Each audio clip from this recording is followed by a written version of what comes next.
is up, everybody? Welcome to the Mogswamp stream, the Mogswamp broadcast. I'm your host, Mogswamp. What's up, guys? How's it going? Let's get some music going for the day. I kind of want to do like a vaporwave mix. Is that crazy? Is it 2015? Can we pretend it's 2015?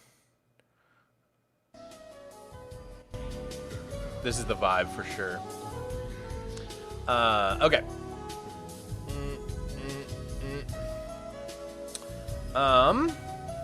So we're gonna kick off today by doing a little bit of dirt mining.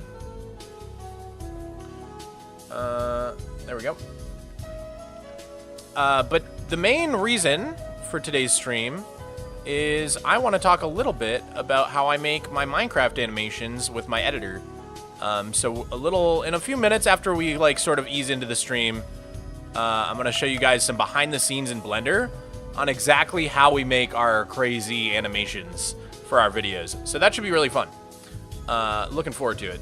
But for now, I just want to get dirt mining to warm into the stream. I woke up super late today, guys. I woke up at like legit 1 p.m., but that's fair because I stayed up till like 5:30, so my sleep schedule is pretty broken right now. It all started when I started rewatching the Marvel movies, and now I watch like 2 of them a night, and I end up staying up all night. It's a terrible thing. I haven't watched stream in like a month. Well, welcome back, Liam. Thanks for being here, dude. Thanks for being here. We hit 4 million yet? Not yet. We are at 3,776,000 dirt right now. Trying to get our dirt up right now. Trying to get our count up. Let me make sure that the sub count for today is accurate. So I'm gonna do that real quick. Let's see. We're gonna go to the timer. What just happened? Kez, thank you for the tier 1. Thank you for the tier 1, Kez. I'm doing something special where anybody who tier 1, 2s, or 3s, can't be a gifty, can't be a prime, I will give you access to the yearbook.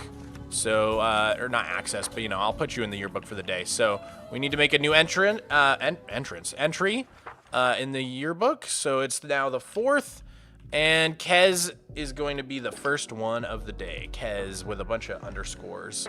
We're just going to put an underscore. 1 underscore is probably good. Thank you so much, Kez, for the tier 1. I really appreciate it. If you're on YouTube and you want to be part of the yearbook, it's just usually what we do is $15. Anything equating to $15. 3 gifted subs, $15 donos, anything similar to that. Okay, so let me just check my sub count real quick. It's 237 on Twitch, and then we've got... how many members on YouTube? 75. So 237 plus 75. What a fall off, dude. 237 plus 75 is 312. Okay, so we should have about 312 subs. Just making sure that my count is accurate, because basically what happened was all the subs from the Dirtathon just expired. So what did I say? 312? Yeah, 312, I believe. Sweet. Bam. Okay, there we go. Now my sub count should be correct. On the screen. All right, fix that. How's the music, guys? Too loud, too quiet? Let me know in the chat. Can you show us Miko? Hi, Miko. Come here. Oh, he's flopping. He's flopping around. What's up? Oh, he was. Wow, where did he go, dude? I don't know where he went. Music is a tad loud? Okay. There we go. All right. Perfect music? All right, cool. Oh, Miko's coming. Miko's coming to get on screen. Let's go. He's about to enter his bed. Oh, wait, he walked by it. Miko, come here. Get in your bed. Oh, nope. He's not ready to lay down yet. Miko, you want to be on stream? You want to be on stream, Bubba?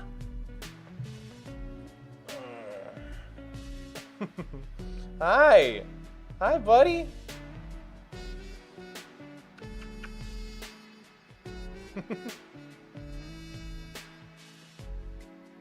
Hi, buddy. Toffee Root, thank you for the Prime. 6 months is crazy. I really appreciate it. Not counting towards the goal, but gonna keep my Prime regardless. Gotta rep the goat. Dude, thank you so much. Happy Mardi Gras to you as well. No, I love the Primes. I love getting some Primes. Even though we're grinding Partner Plus, I still appreciate all my Primes and my gifties very, very much. But we're getting closer to Partner Plus. We are getting closer for March. I think we're gonna hit it. So I think we got this no problem, hopefully. But yeah, if anyone wants to tier 3, I'll put you in my little crypts. Same deal as usual until we hit Partner Plus. Are you wearing the Villager Rumble Pack boxers? You know, I'm not, and I don't think I ever will. And that's just the sad truth of it. Gifteds do not count Psycho Valorant, unfortunately. What is Partner Plus? Basically on Twitch, by default, you get like a 50-50 rev split. So Twitch takes 50%, you get 50%. But if you get Partner Plus program, you actually get 60, and Twitch gets 40. So you get a much better cut of all the revenue. So yeah, that's why I'm grinding for that. Because if I get a bigger cut of the revenue, I make more money streaming. And if I make more money streaming, I'll stream more often because I'm more incentivized to do it, you know what I mean?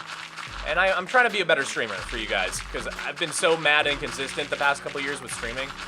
So I'm trying to step up my game and get to a place where I'm a little more consistent with it. Mog, do you remember me when I said, do you remember me? Wow. Yes, I do, Just a Person. I do remember you.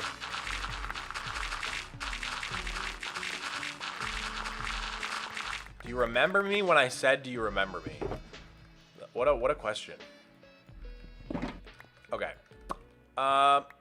Let's get to the end of this row here. And then I kind of want to get rid of this Bad Omen bottle clogging up my inventory. What's up, Stotchelin? Nico, why don't you go in your bed?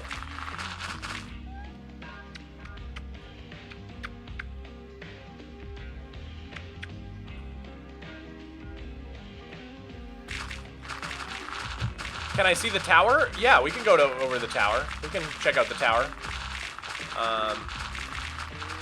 Just gonna go ahead and finish mining this real quick. There we go.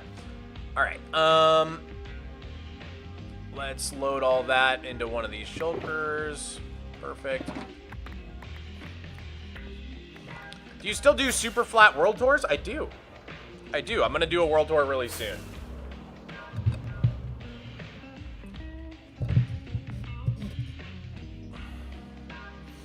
All right.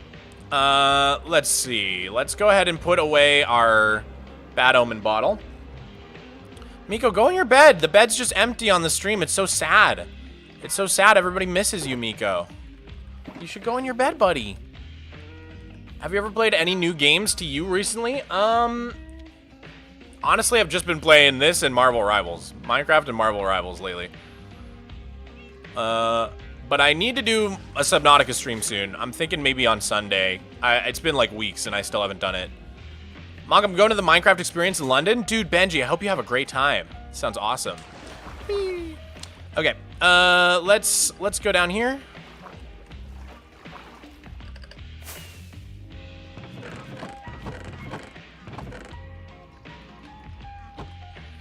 Cool.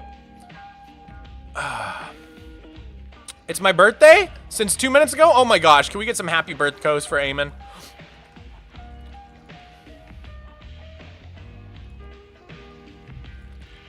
What's the current project? Well, we're digging dirt. That's one project. We're trying to clear out all the dirt from this hexagon. But then other than that, we're working on the Vicenium Bay, which is this over here. We need to finish the tower. Then there's two like side towers that go right here on either side of it that we need to do.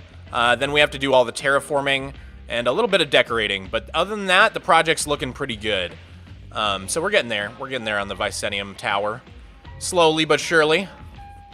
Do you plan to do more collabs with other creators like SOS? Definitely, definitely. In fact, I want to start doing like a lot more collabs on streams, like hanging out with other other YouTube creators, Minecraft creators, and just like talking, you know, chilling, maybe fishing together, digging dirt. I don't know, something like that. We could do a dirt podcast, a dirt cast.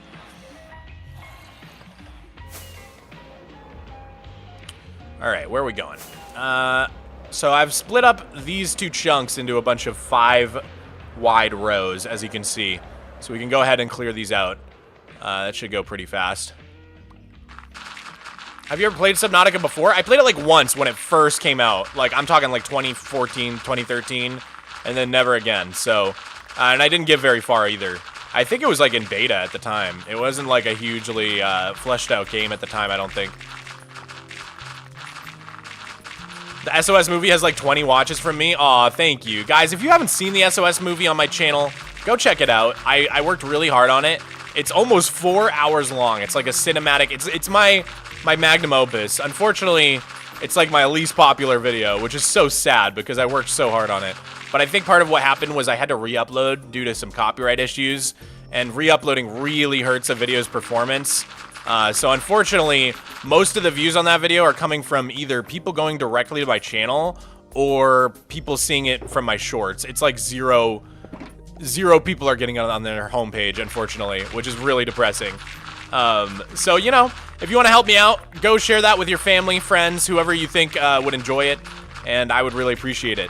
Sharing stuff like that actually really does help because I think YouTube's algorithm looks, and if people are sharing a video a lot, it like... It's definitely like a really good way for the algorithm to know that people are enjoying the video.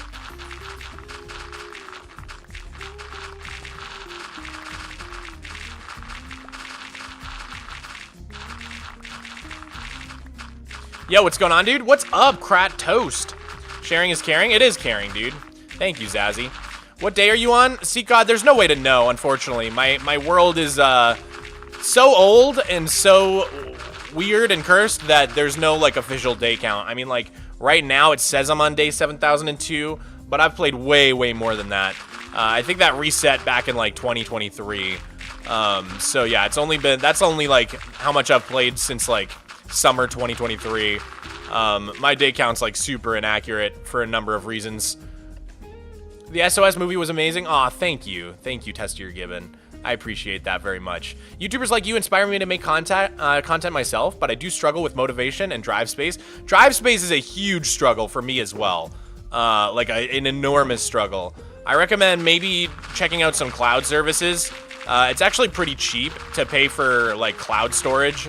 I use Mega personally, but there's a bunch of different options for cloud drives. You know, you can get like 100 terabytes for pretty cheap, like surprisingly cheap, a lot cheaper than you could get like 100 terabyte hard drive. So yeah, I would recommend trying out the cloud if you're having storage issues. It's probably like 30k days. I would guess it's at least 30k days. Yeah, especially because I used to AFK on my world all the time. There were times in my life where every night before bed I would just leave my world running all night while I slept to get like iron or wool or whatever it was. So if you count AFKing, then easily 30k days, I think.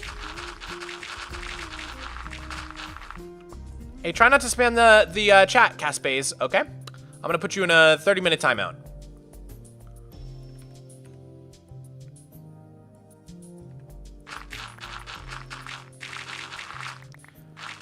Who's a bigger YouTuber than Mogswamp? I didn't even see what you said. I'm sorry. Big Z, oh my gosh! Thank you for the $20 dono. That's gonna get you right into the yearbook for the day. I appreciate that so much. All right, Big Z. And you know what? I realized I forgot to read Kez's message, so I'm gonna read both of your messages, starting with Kez. So Kez said, yo, what's up? Proud to be a long-term sub. Glad to see you streaming regularly again. Got through some pretty rough medical news yesterday, and this is just what I needed to lift my mood. I hope you're all good, bro. Oh, dude, I'm sorry to hear about the health stuff.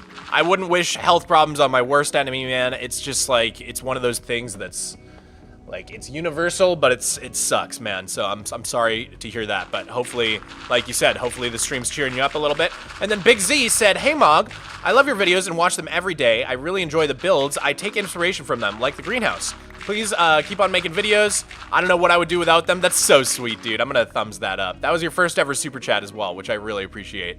Thank you so much for the support, man. It goes a long way. Yeah, the greenhouse, people ask me all the time, what is my favorite build in my entire world? And honestly, I think this greenhouse is like, it's kind of my masterpiece. It's kind of like one of the best things I've ever built, I think. I don't know if I've really topped this. Yeah, I'm very, very proud of this build, to be honest. I really want to update it with all the new plants we can get in the new update, the new spring drop update, because we're going to be able to get the firefly bush.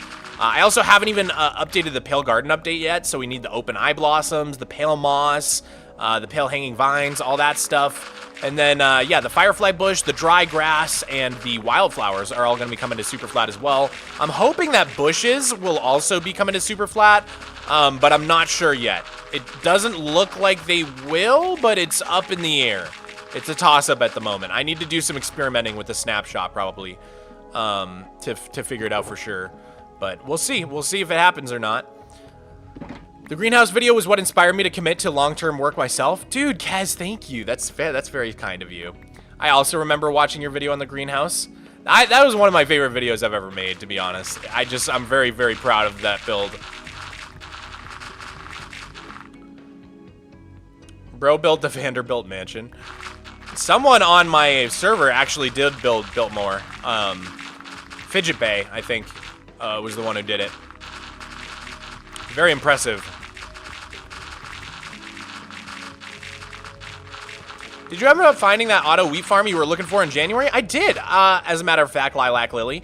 I kind of, like, adapted it off of someone else's design, because, like, no one really had a design that worked how I wanted it to. So I ended up sort of copying... I can't remember whose design I used, but I sort of, like, based it off of theirs. It might have been, like, Rayzworks or Logical Geek Boy, one of those two, maybe.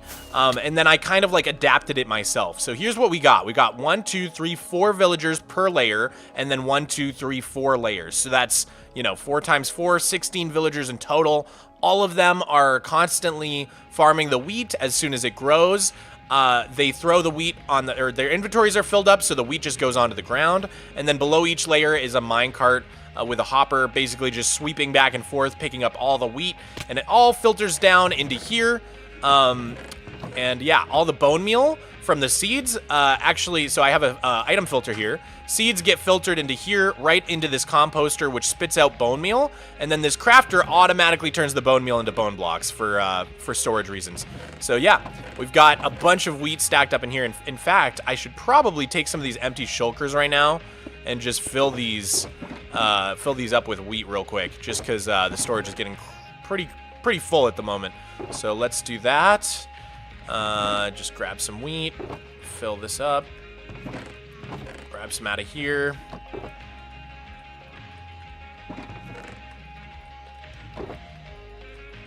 All right, perfect. Looking good. All right. And then we can just stick these wheat shulkers right in here. So these are all shulkers full of wheat here. So finally, I have like just a completely passive way to get wheat in my world, because before I had to use this manual farm right here. This giant manual water sweeping wheat farm, you know, really old fashioned. You press the button, water pours down, all the wheat goes down into this trough and gets picked up by the hoppers. But yeah, this is a pain in the butt because it takes like 15 minutes to replant all this wheat. So, do you know what Sigma is? Yeah, I believe it's what I am. Got him.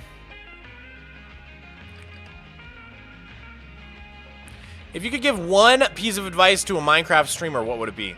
That's tough, because honestly, I don't feel like I'm the best streamer. I feel like I'm a really good like YouTuber, but I don't even feel like I'm the greatest streamer in the world or anything. Why is there a skeleton horse up here? That's the most random thing.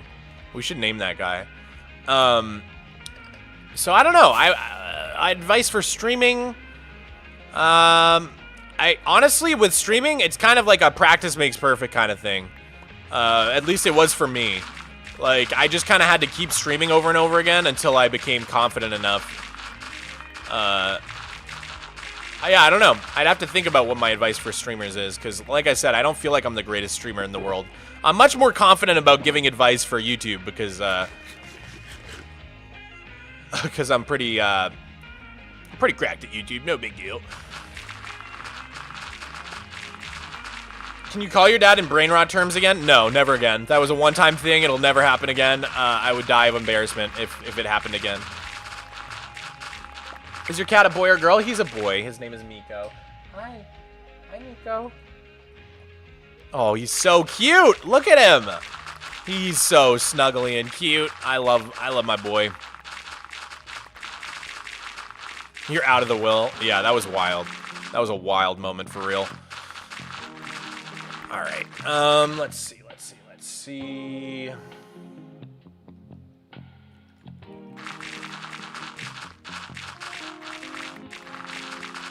How long have you been doing this, and how much dirt do you still need? I've been digging dirt for like the past 2 years straight, and I'm only like 8% of the way there. I've still got like 46 million dirt or something to mine. Pretty crazy.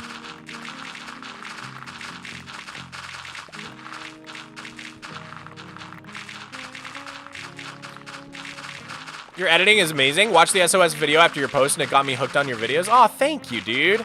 Thank you so much. I wish that, dude, I want justice for the SOS movie. I do. I feel like that upload, it's doing so bad, but I'm so proud of it. Like, the amount of effort I put into it doesn't match the, like, there's videos, put it this way. There's videos that I've tried way less hard on that have, like, 10x the views, and that's frustrating. Because I'm like, dang it, man. Like, I put so much effort into that one, and it's like, I would rather one of the, like, dumb videos I made, like, flop. You know what I mean? But that one's actually, like, I'm proud of it. It's one of those, I wish you could, like, control which videos do well. Because sometimes the dumbest videos do well. Like, I don't know. Growing on YouTube is hard. It is hard. It took me 10 years to have any sort of traction on YouTube. All right, it looks like we're out of shovels, guys. So I think it's time to head to the Nether and start repairing our shovels. This is something we have to do pretty frequent here. Everybody's always like, dude, why not put mending on your shovels? It is mending. They do have mending. It's just that I save all my shovels until they're dead, and then we go and repair them all at once. Because otherwise, we'd constantly have to be going to my XP farm to repair my shovels all the time.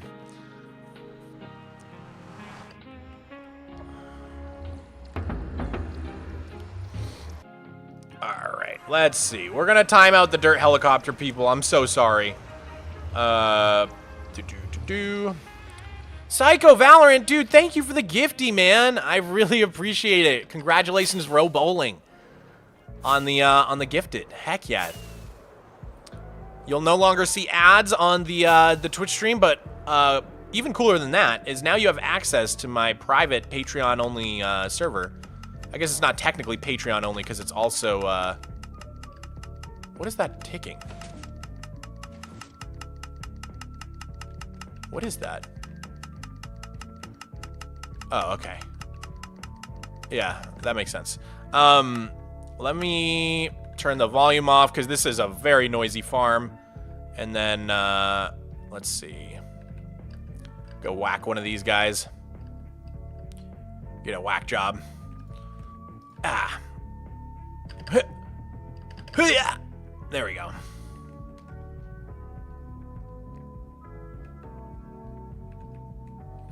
All right, come here, piglins. How's your evening going? It's going really well. It doesn't even feel like evening because I woke up so freaking late today. Literally woke up at 1 p.m. God, I gotta fix my sleep schedule so bad. So bad.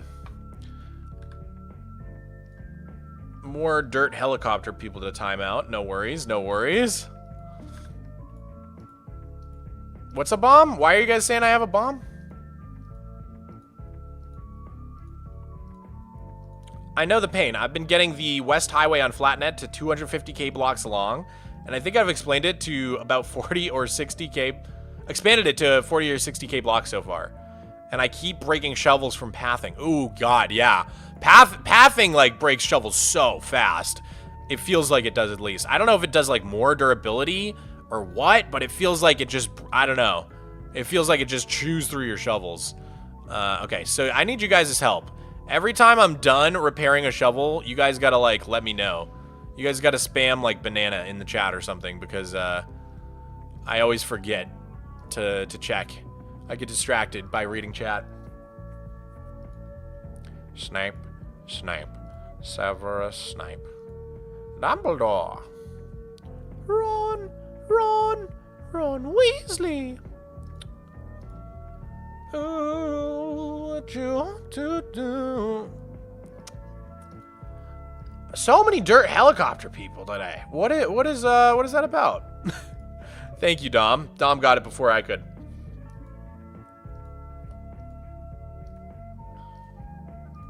How to update Minecraft without removing the world. Yeah, I just don't know what you mean by that. So I'm gonna put you in timeout as well because you're spamming. No spam in the YouTube chat, guys. Do you have a server? I do have a server. I do. Ooh, thank you for the banana, chat. I do have a server. It's called Flatnet. Play.flatnet.gg. If you're on Bedrock, the port is 25565. All the info you need is in the description of the stream or below the stream on Twitch. Or you can join my Discord, discord.gg/Mogswamp if you want all the info. People can help you join, help you get started on the Discord. So, yeah, check out the Discord community. It's a fun place to be. I'm doing a 30-day building challenge to get better at building. Are there any techniques or tips you can give builders? Because your builds are masterpieces. You know, I actually, believe it or not, I trained Jaren, a fellow YouTuber. He did a video where he built every day for 30 days. And he had me come give him advice in that video and show him like some of my building techniques. So you could check out that video because it's like you could actually see me like hands-on. It's kind of hard to just give building tips without like looking at anything. Like if you have a build, I can always give advice on like how to make it better or like ways to improve. It's hard to just give general building tips. I'd say my biggest one is probably to stop trying to build directly out of your imagination and start using a lot more reference images. It's like a cheat code, basically. Because then, you know, if you're trying to come up with builds straight out of your brain, you're basically trying to be a professional architect, which people train for years to be architects, you know what I mean? So it's really good if you just look at some concept art on Pinterest, or you can also use Pinterest for looking at Minecraft builds. It is like my go-to way to find reference imagery for a build. So I super recommend Pinterest. It's by far the best way to get reference for Minecraft builds. Chat looks like we're just spamming banana. It's okay, don't worry. It does help me out. It does help me out. All right. Watching from the Philippines, I love your videos. Oh, dude, thank you. Is the cat named Banana? No, the cat is named Miko. People spam banana in the chat when my shovel is done being repaired. That way I notice, and I know to switch it out. How do you terraform in creative and make it hollow for building and survival? There are some commands you can run to hollow things out, but man, I struggle a lot with that, Ando. A lot of the times I don't even leave it hollow, and I just light Matica and only do the outside of the build, which is a little bit tedious because you kind of have like, you have to think harder about what you're doing when you're building in survival and like figure out which parts you're not supposed to actually build or what. A really good tip is if you build out of like a block that you're never going to use, like diamond blocks or something, then it makes it very easy to see like, okay, this is like, these diamond blocks are the inside of the terraforming. I don't really need to place these. Super, thank you for the $2. Oh, banana, you're right. Thank you. Your cat looks really cute. He's adorable, isn't he? I love him so much. How to join your server on Bedrock? The port is 25565. The IP is play.flatnet.gg. That should be everything you need, I believe. If you're having trouble, I would just recommend joining the Discord. Someone can help you out in there. Discord.gg/Mogswamp.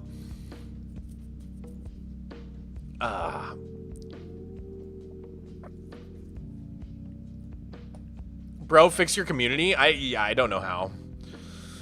I don't know how.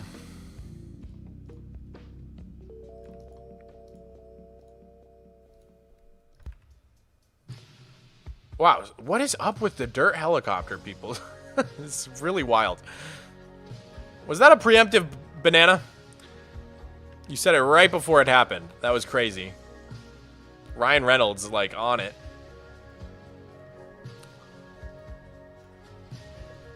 Miko! Are people saying banana for no reason? No, they're saying banana anytime my shovel is ready to be switched out. Anytime my shovel can be swapped. So they're helping me out. They're helping me out. I don't know why we picked banana as a code word. We picked that like 2 years ago, and we've just been using it ever since.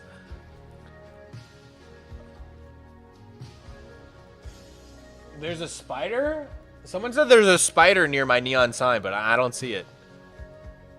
I think you're looking at the cord for the neon sign. Oh, banana. Can you smile at stream for a second? Sure.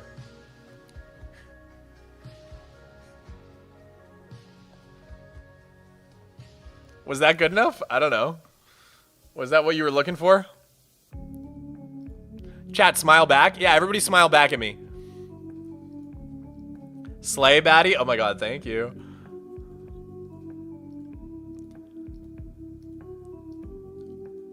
Ah, man. It didn't work out today. But I don't think I have time to because I woke up so late. It's hard to find time to get outside before the sun goes down when you wake up at 1 p.m. I need to fix my sleep schedule. What do I do, guys? Do I just stay up all night tonight? Like, what is the... How do I fix this? How do I get out of this trap? I can't keep staying up until 5:30 a.m. What do I do? Oh, banana. Thank you, guys. What Minecraft YouTubers do you get inspiration from? I draw a lot of inspiration from Ethos Lab. I get a lot of inspiration from, let's see, like, I've definitely been very inspired by Kalani in the past and his editing style. Parrot and Recrap both inspire me quite a bit.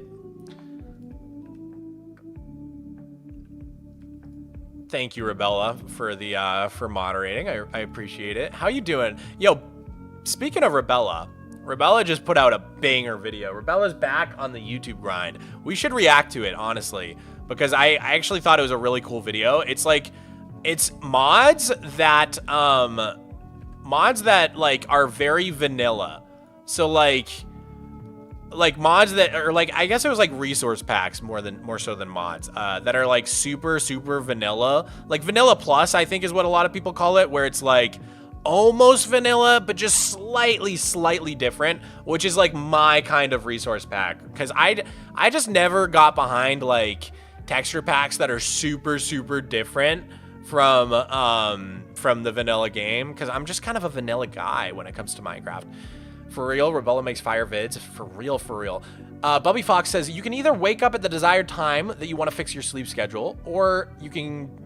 and do that for about 3 days, or you can slowly set a different alarm every night and work your way towards the waking time goal. Yeah, maybe I could like every day set an earlier alarm until I get there. But I just feel like I'll still stay up late and I just won't be getting as much sleep. That's what usually happens when I set alarms. So I feel like I need to figure out how to get to bed earlier, not how to wake up earlier. Because waking up early, banana. Waking up earlier is like only, you know, that doesn't mean that I'm actually going to bed earlier as well. You know what I'm saying? I gotta figure out how to stop. You literally just gotta force yourself. Ugh. There has to be another way. Sorry, I went Hermione Granger there for a second. Devil snare. It's deadly fun, but it hates the sun. Just get your girlfriend to pour ice water on you to wake up? That sounds awful. That sounds terrible. You have to learn a thing called discipline? Yeah, I was never great at that. I've got discipline for some things, I guess. I've got discipline for random things, but not others. Fellow Harry Potter nerd? Yeah, dude. I'm a zillennial. What do you think? Get some sleeping pills? I don't know. I don't want to try like medicating. I want to do this myself. Maybe that's my toxic trait, but I want to fix my sleep without outside help. I want to just willpower my way through this. You could hit the melatonin. I could try it. Tom must be 12. Thank you for the $2 super chat. Hey Mog, a long time no see. Did you see my music? What music? I can't remember. I'm sorry, Tom. Did you post in the Discord? Did you send it to me? I can't remember what it was. You had made. Were you the one that made a soundtrack, Tom? I think you were the one that made the soundtrack, right? I think I did hear that. If so, yeah, the soundtrack off stream. Yeah. I remember now. It's all coming back to me, Tom. Melatonin works wonders.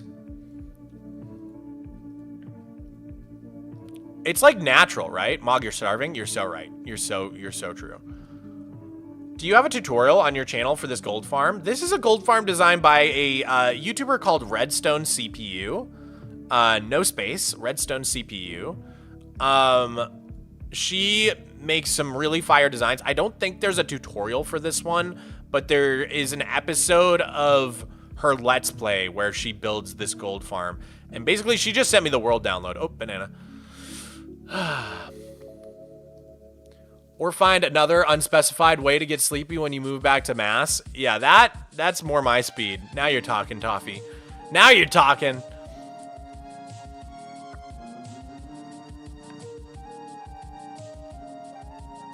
Melatonin is produced by your body naturally. Got it. So you're just like supplementing it. It's like taking a vitamin, I guess, huh?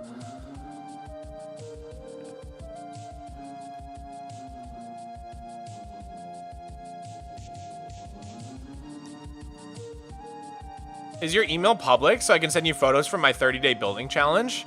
Not really. I don't really have a public email. You could send it to me on Discord though. Discord's kind of the like best and only way to reach me. People like DM me on Twitter and I don't see it for like 6 months.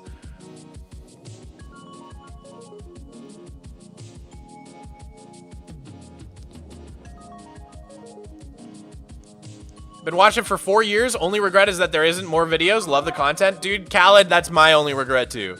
Gotta figure out how to do even more videos. Show the current headset dent? No, see, my hair is so thick that it repels the headset from denting my skull. That's why you gotta have nice thick hair like me. Thank God I didn't get the low taper fade or I'd have the biggest dent right now. I recommend melatonin, and if you indulge in jazz cigarettes, combine the two. Jazz cigarettes, that's funny.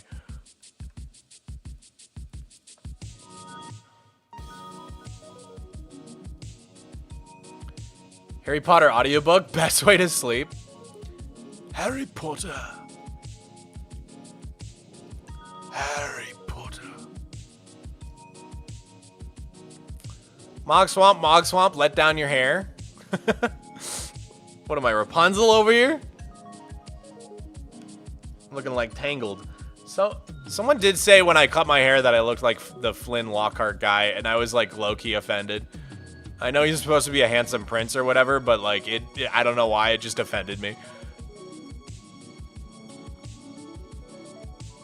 Speaking of, when are we voting for hair color? Hair color has been chosen and the appointment has been made, but it's in like 2 weeks because my hairdresser was out of town for honeymoon. Maybe? I can't remember. What the reason was. Banana. All right. Do you guys want to, while I keep preparing these shovels, would you guys like to look at that Rebella video real quick? Because we're in between songs. I feel like it's the perfect time to do so. I think you guys will really enjoy this. This is like such a sick list of resource packs. All right. So this is like like I said, this is like the perfect resource pack video for me. Because I just don't really love resource packs. I like vanilla, but there are some little tiny things about vanilla I wish were changed, and that's basically what this video shows. And it's a really good list. So let's get the react on the screen. Bam. We'll put that up there in the corner. Can we make it even bigger? We'll make it even bigger for you guys. We'll put it like this big, because all we're doing is repairing stuff. And let me get my react over here for you guys as well. Bam. We're going to put that just like in the center over the game. What music to listen to sleep, guys? I don't really listen to music while I sleep, but I would try like some smooth jazz or something. All right. Let me know if you guys can hear this all right. I'm going to turn it up a little bit. If you like the look of vanilla Minecraft and don't want to add a ton of new mobs, blocks, and items to the game, here's 10 of the best Vanilla Plus Minecraft resource packs. Zaylee's Enhanced Vanilla advertises itself as a resource. Oh, dude, wait a minute. Oh, lily pad flowers. See, like, I want lily pad flowers so bad in the game. I don't know about you guys, but like this is like one of my top most wanted features in the entire game. I also really like these bulrushes. These are very, very pretty. Or cattails, whatever you want to call them. What are they called? I've heard them called both, bulrushes and cattails. What do you guys call? Here, I'm gonna do a poll real quick. What do you call the plant? I want to know what you guys call them. Bulrushes or cattails? I'm gonna do a poll on both YouTube and Twitch and see what you guys think. And whatever you guys say, that's what I'm gonna call them from now on. What do you call it? Bulrushes or cattails? All right. YouTube says cattails. Oh, like 88% of people say cattails. That's crazy. Okay. Almost no one calls them bulrushes. What about Twitch and poll? What do you guys call it? Cattails? 100% of you call it cattails. That's insane. Water sausages? That's crazy. Resource pack for people who hate them. This pack keeps it as vanilla as possible while adding subtle details. Oh wait, is that a Moo Bloom? Wait, oh, I want Moo Bloom in the game so bad. This pack keeps it as vanilla as possible while adding subtle details that enhance the game. Blocks blend better for paths and builds. The plants help add immersion. Yo! Okay, I know we just got cactus flowers in the game officially, but it would be cool if they had some variants like this. I like the yellow and the white ones. Like, I think we got pink ones in the game, right? The yellow and the white ones actually go really hard. I love that. Inedible corn dogs. Inedible corn dogs is another great name for it. Immersion and the add-ons that go along with. Wait, we got cactus flowers? You guys didn't know? You guys didn't know? Hold on. Let me show you. Minecraft cactus flower. Yeah, it's a brand new thing in the game. Here it is. Bam.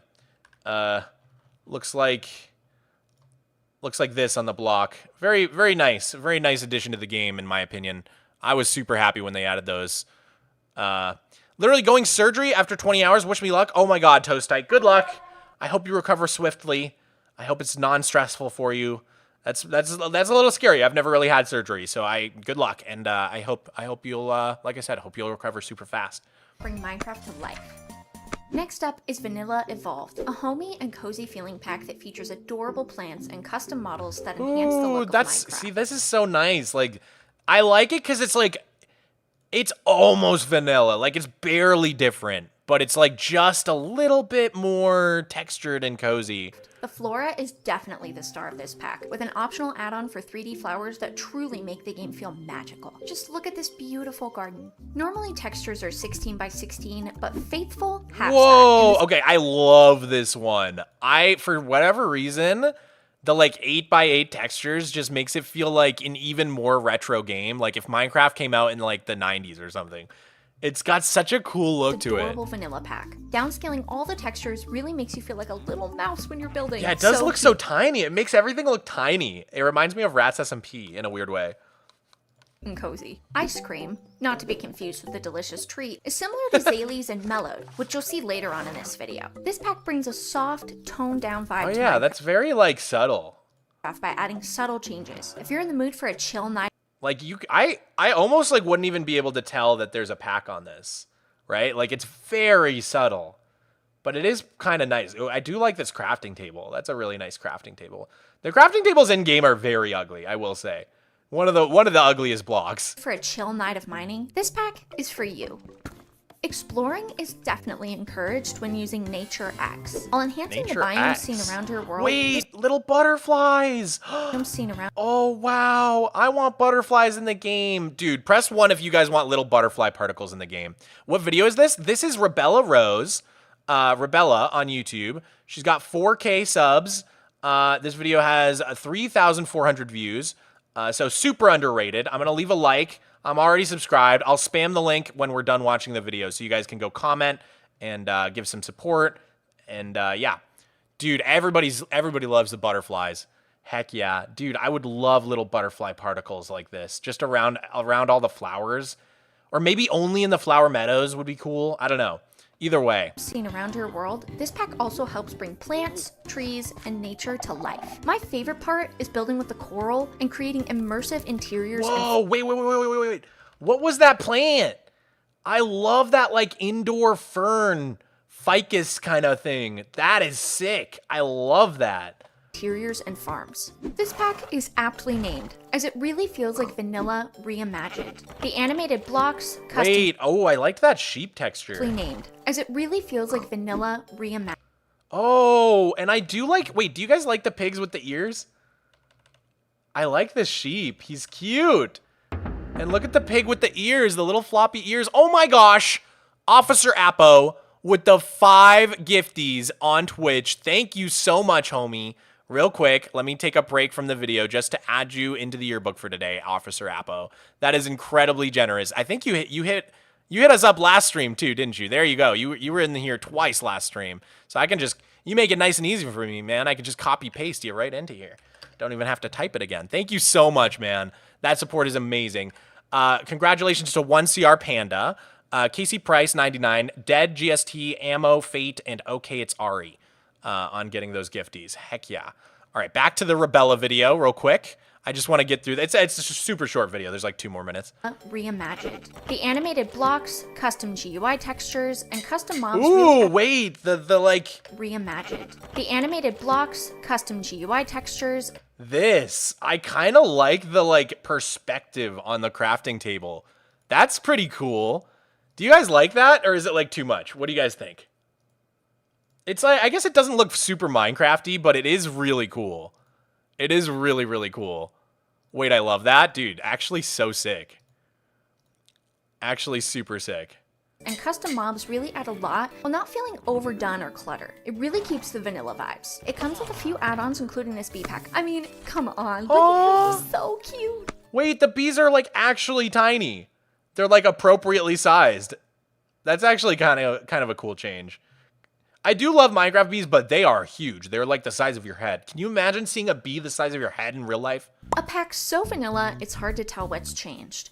Whoa. Vanilla Experience Plus adds helpful tools like note block menus, seeing through scaffolding, seeing the sticky on the piston side, beautiful custom GUI menus, and really cool custom item textures. I also think the spawn eggs are really— Wait, that's so funny. They did just add this. Wow. That's when you know that the mods are really good, like Vanilla Plus mods, when they actually get added to the game like a week later. That's crazy. That's so funny. Cute and funny. Speaking of super cute, Lucy gives me a lot of Adventure Time vibes without being too cartoonish. Yeah, this is like, I think this might be my favorite one in the video. Overly stylized. There's something about it that's just so like as vanilla as some of the adventure-y? I can't describe it. It's like very vanilla, but it's like perfectly cartoony. There's the satisfyingly smooth textures help make every house a cozy home. Just like in 1.13 when Minecraft's textures were smooth, Mellowed is a second pass with that same philosophy. This pack makes the game look so soft, like every block could be a pillow. Whoa, wait, that does look so soft. Same philosophy. This pack I want to eat it. Makes the game look so soft, like every block. This, I want to eat the stone. I want to take a big bite out of it. It looks like one of those, it looks like that, what do they use on cakes? Fondant? Fondue? Fondant? What is it called? What is it called? Help me out, guys. Fondant? I don't know what it's called. Fondant? Fondant? I don't know why, it just looks like a cake. Like, I just want to take a bite out of that. Block could be a pillow. If the default textures are a little too bright for you, this pack really mellows it out. Get it? Anyway, if you're a real Rebella OG, you know how much I love this pack. Better Vanilla Building is an amazing vanilla-esque pack with tons of features. Wow, the signs look really good. I like these barrels too. That crafting table is really nice. Yeah, dude, seeing all these crafting table textures makes me feel like crafting tables need an update. Also, the bricks, the way they like bleed into the next block is really cool. And add-ons. If you're looking for something with vanilla vibes, but tons of cool features to play with, this is your pack. It has connected textures, bushy leaves, and overlays, but not only that, it has custom armor, tools, and more. I mean, check out this sick bee outfit. Like, are you kidding me? This pack really adds some magic and fun to vanilla Minecraft while using vanilla mechanics. Oh, those shulkers are cool. Dude, I realized the other day there's a Minecraft feedback Discord, so I joined it. And there's a channel in the Minecraft feedback Discord where they say like all the features that they absolutely have refused, like that they definitely won't add. And one of the features that Mojang said they definitely are never adding is ducks. And I just don't understand why. They look so good. Every time I've ever seen like a chicken retextured as a duck into the game, I'm like, why don't they add these? Ducks would be so nice. I like literally don't understand why they have like what do they have against ducks? It's so confusing to me. It would really add a lot to rivers, I feel like. Easy to understand and super fun to use and build with. To help enhance these overhaul packs, here are a few of my favorite GUI texture packs if you're sick of staring at all of those gray inventories. All packs shown in this video are available for download on Modern, and all of the builds you've seen are available on my Patreon for download. Thanks so much for watching. Oh, that's crazy. All the builds are Rebella's. I didn't even realize that. Well, amazing video. Thank you, Rebella Rose, for letting us react to that incredible video. I just thought I wanted to share it with you guys because, I don't know, I'm really picky about what kind of resource packs and mods I like, and all of these were, like, so spot on. So cozy and, like, just a little tiny tweaks. Just little tiny tweaks. Hello, and welcome back to my... So I'm going to, real quick, paste that into the chat. I'm going to spam the link real quick. Guys, if you could go like it, comment on it, subscribe to Rebella, that would be amazing. Let her know what your favorite pack in the video was. And yeah, she just hit 4K subscribers. So you can be an OG. You can get there under 10K subs. So yeah, go check her out. She's a really talented creator. Anyways, we're almost done repairing these shovels. And then after I'm done repairing these shovels, I think I want to get into the main event for today, which is we're gonna sort of talk about animation and how I make some of my Minecraft animations with my editor. We're going to pull him into the stream. He's going to show a recent Blender project we did for the SOS movie. And we're just going to sort of talk about like our process, how we do that stuff. So that should be really fun. Officer Apo, dude, holy moly. Thank you for the 1,000 bits. You're crazy, dog. Is that $10 in bits? That's crazy. I think it is. I love the crafting tables. Me too, man. I've after seeing that, I'm like, dude, crafting tables might need a texture update. They look kind of bad. They look kind of butts, if you ask me. Where did my music go? Is this my music? Where's my music? Is it just hiding from me? Where'd it go? Where did my music go? Maybe I just X'd out of it. What? Oh, that's okay. We'll get another Vaporwave soundtrack going. Let's see. This looks good. Oh god, it's so loud. There we go. That's the vibe I'm looking for today. I don't know why. I just woke up in a Vaporwave mood. It's 2015 again, ladies and gentlemen. Banana, thank you guys. What does the soul sand do? The soul sand basically is like a tiny bit shorter than a regular block. If you look here, see, this is the regular block. This is the soul sand. It's tiny bit shorter. And what that means is that hoppers can suck items through the block. Normally, you'd need a hopper minecart to suck an item through a block. But with soul sand, you just need a regular hopper and all the items get sucked right through. It's really, really cool feature.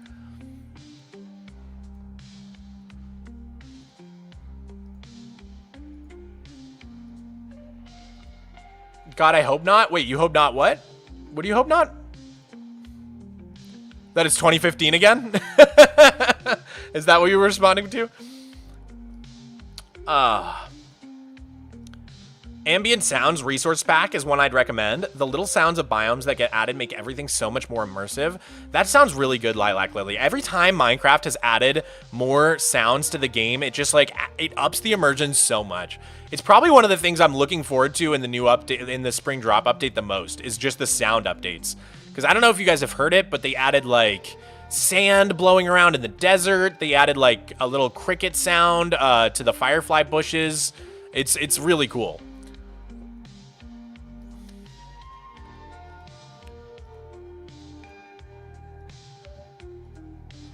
The one I have is called Dynamic Surroundings. Ooh, that sounds really nice. I'll have to look it up. I'll have to look it up. I can't click the link on mobile. Okay, yeah, if you're watching on YouTube and you can't click on the Rebella Rose video that we spammed in chat, just look up Rebella on YouTube. It should pop right up. R-O-B-E-L-L-A. Make sure to tell her you came from a Mogswamp stream and show lots of love, okay? I love to be super kind to all the people we react to. Try to do ethical reacts, you know what I mean? I'm not trying to steal anybody's content. I just want to put a spotlight on some of the smaller creators in the community and, yeah, uplift people in the community to the best of my ability. I think Rebella is here. Rebella is here. Thief? I'm not. No, stop. No.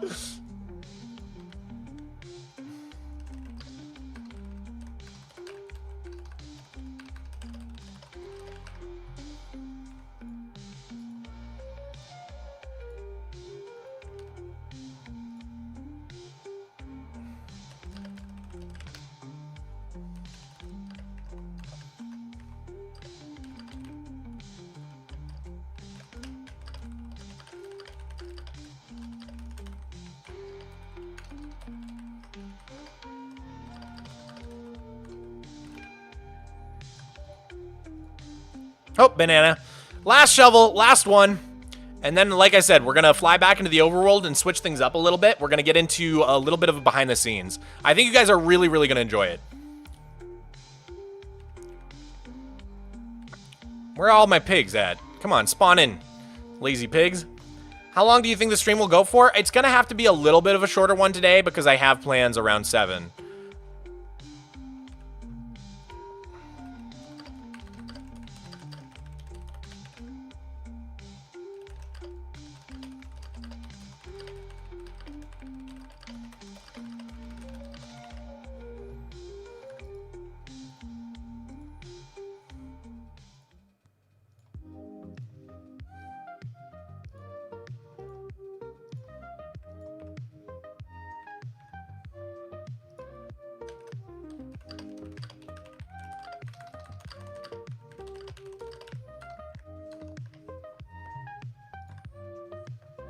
Okay, that was it. That was all of my shovels. So let's turn our sounds back on before I forget, because sometimes I just forget to turn them on again. I've ruined so many recordings because I just forget to put my sounds back on. All right, there we go. Let's put the totem back in our offhand. We should be good to go. We should check on how much gold we have as well, because this thing is constantly producing gold. Basically, all the gold nuggets from this farm get filtered down here, and they all get crafted by these auto crafters into right here into gold ingots. And then you also just get some raw gold ingots from the piglins. All right, let's see. Is this all full yet? We still got some storage left. That's good. Okay, got a couple double chests left, full of storage. That's good. I'm just trying to make sure that this doesn't completely fill up. This is all for my piglin bartering system. So piglin bartering is really helpful in Superflat because you can get, it's like, honestly, it's my main source of a lot of things. My main source of nether brick, my main source of soul sand, main source of obsidian. It's my main source of quartz, main source of gravel and blackstone. So it's like one of the most helpful features in the whole game, to be honest.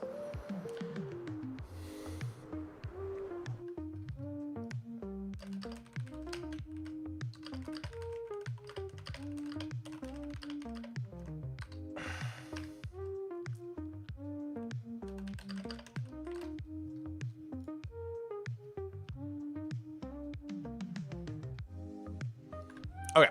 All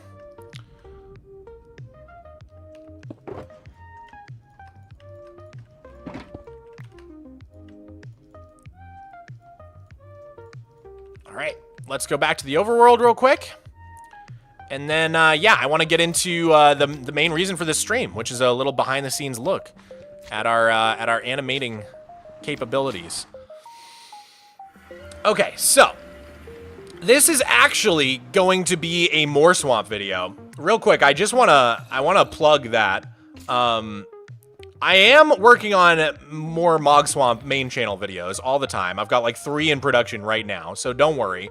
Wow, look at the view of the tower from here. That's so cool how it just like right straight out this door. You can just see the right to the tower. That's so sick. What a cool view. Wow. That looks awesome. And it's gonna go even taller too. It's gonna go like up to here. It's gonna look so cool when it's done. Anyways, what was I even saying? Shaders? I don't have shaders on right now. Ugh. Okay, so we're gonna save and quit. Real quick, I want to shout out that this will be a Mogswamp video, and so I do want to shout out my my side channel, Mogswamp. I've been really trying to basically like the kind of videos I do. I take a very like quality over quantity approach to YouTube, where like all of my videos I try really, really hard on them, but that means I only get to upload like once a month, if that, like 10 videos a year, you know what I mean? And so I started a second channel, Mogswamp, to do more like stream highlight, like more of a quantity over quality approach on the second channel, so that you guys have some content in between my my uploads on the main channel. So today we're gonna be filming a Mogswamp video about behind the scenes how we do our Blender animations. So if you want to be in the video, I'm gonna turn the chat on the sidebar here, and you guys can be a part of the video. So you can say hi YouTube in the chat if you want to say hi to the YouTube audience. But yeah, without further ado, we're gonna get into a little behind the scenes look. So animation. I love animation. You know what? I should record. Let me start recording. Okay, yeah. I love animation. I love animation. I grew up, let's see. I was born in 1996, which was actually the tail end of Disney's Renaissance.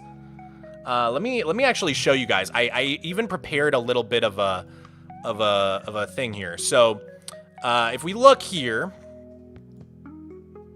oop, what is that? What'd I click? There we go. Nope, still wrong. What am I looking for?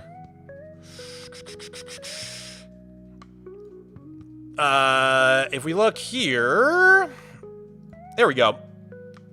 The Disney Renaissance. The Disney Renaissance. I guess the Disney Renaissance is a period from 1989 to 1999. So I was born in 1996, right at the tail end of the Disney Renaissance. And so the movies that came out during the Disney Renaissance, you got Little Mermaid, Beauty and the Beast, Aladdin, Lion King, Pocahontas, Hunchback of Notre Dame, Hercules, Mulan, and Tarzan. Like back to back to back to back bangers from Disney, right? So that is like right when I was born. So as a kid, like on VHS, that was the movies I grew up with, okay? Then, as I'm growing up and getting a little older, you enter the golden age of Pixar. So if you look here, someone on Reddit put this together. You have Toy Story, 1995, Bugs Life, 98, Toy Story 2, 99, Monsters, Inc., Finding Nemo, Incredibles, Cars, Ratatouille, WALL-E, Up, and Toy Story 3. So that is like right as I'm a kid. That is what I'm experiencing in the world of animation. You know, you have Shrek that came out, and then, yeah, I grew up with all of these golden age Pixar movies, especially WALL-E was my absolute favorite growing up. So from a very young age, I was obsessed with animation because I was born into a very golden age for animation. And then, as I became a teenager, we entered the golden age of Cartoon Network. So you had Adventure Time, you had The Regular Show, you had things like Steven Universe, Gravity Falls on Disney. I mean, that was like an insanely good time for cartoon shows. And then, as I, was later in high school into college, I became obsessed with Studio Ghibli films, Miyazaki. This is my favorite film, famously, Princess Mononoke, my favorite film of all time. So really, animation has played an incredibly big role in my life, is the point I'm trying to make here. So when I went to university, I actually went for animation. I studied art specifically was my major, but then within art, you had to pick a concentration. So like painting, sculpting, my concentration was animation. And that is where I met my editor, Brian. We met in college and we instantly hit it off, became best friends because we're both obsessed with Super Smash Bros. Melee. And yeah, a few years ago, when my YouTube channel was beginning to pick up in views, Brian basically reached out, asked me if I needed some help, and I was like, dude, come help me animate stuff. And so ever since then, we have been doing more and more animations in the YouTube videos, and I'm super proud of them. Here's an example of a 2D animation we recently did, just to show you a little bit like what I'm talking about here. So this was my video. I built a dragon egg monument in my forever world. Let me just pause the music here for a second. Yeah, this was a recent animation we did. How do I... The dragon egg. There we go. So this is pretty fun. This is using a technique called rotoscoping, where you trace something happening. So yeah, bam. One of the most legendary items in all of Minecraft. There can only be one per world, and if you lose it, it's gone forever. Even if you're super duper cool, right? So that is a 2D animation that Brian and I planned out together. But today, what I mostly want to talk about is the Blender animations in my videos, because a lot of people have been asking me, how do you do this? So here's an example from my recent Minecraft Build and Seek video. I absolutely love this shot. He killed it. Super atmospheric. You got the little snow particles, you got the clouds. So this terrain, all the candy canes and stuff, this was a totally different world. We kind of just pasted the different assets in to create this little scene here. Super vibey. See, that's the actual build there. So we kind of just took that and plopped it into Blender, into this little environment here. So super fun, right? So a lot of people, more and more people lately are just like asking me, how do we go about making these? And so I wanted to sort of give you guys a little bit of an insight. And the first step when it comes to making these animations is to storyboard. So what I mean by that is we get together, Brian and I, into a program. I use a program called Figma for this, which I really love. But basically, what we do is we do these things called thumbnail sketches. And if you guys probably know the word thumbnail, obviously, but the whole idea of it is that it is as big as your thumbnail. Like it's supposed to be a tiny sketch so that you're not supposed to spend a lot of time on thumbnail sketching, right? You're supposed to basically, get them out really quick and dirty.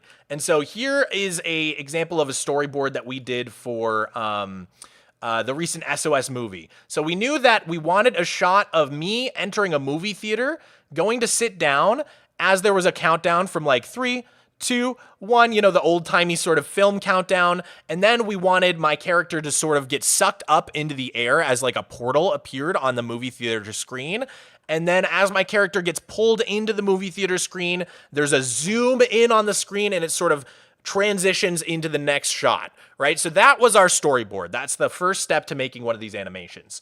So that's what we did. We storyboarded that out. The next step after that is to actually build the set. And so that's where I usually work with Rebella on building a lot of these sets. We've done some really cool ones in the past. We had a big plane crash set that we did for just a regular plane set that we did for what is it called? What was that video called? Tunneler's Dream, the 100 Days Underground. And that is actually the same scene that we have on my BRB screen for Twitch. Check it out.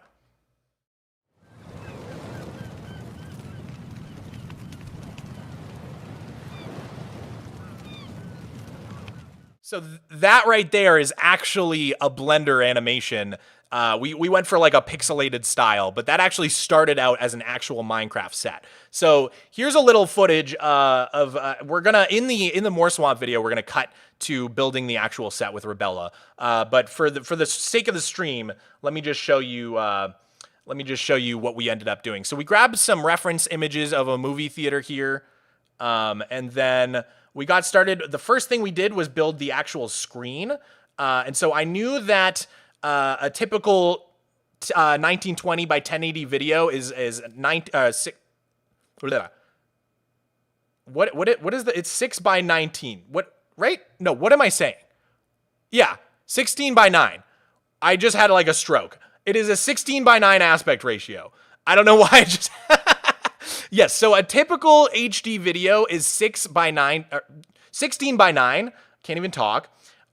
Which is really convenient for Minecraft because you can just build 16 blocks across and then 9 blocks tall, and you get the perfect size of a screen. So we made that green so it'd be super easy to key out. And then we basically built the entire theater and it's scaling around this screen. So then we built a little stage that goes in front. We started doing some curtains up the side. We decided to use black glazed concrete for like this sort of carpet you see in movie theaters. There's always like a kind of 90s pattern carpet that you see in movie theaters. And then the next thing we did was work on the chairs. So we used mangrove stairs and then little fence gates in between as the little armrests.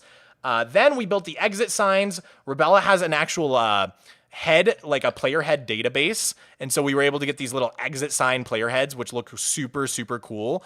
And then we basically just went and copied the chairs, as I'm doing here, up and up and up until we had a bunch of rows of them.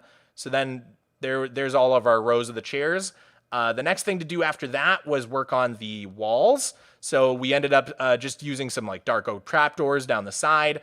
And then eventually we built the little side tunnels, the little speakers, the lights, the emergency lights up the top. And that was basically it. That's our movie theater.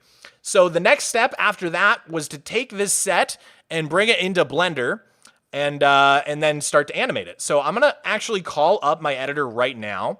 And I will show you guys exactly how we go about doing that. So let me give him a call, see if he's ready.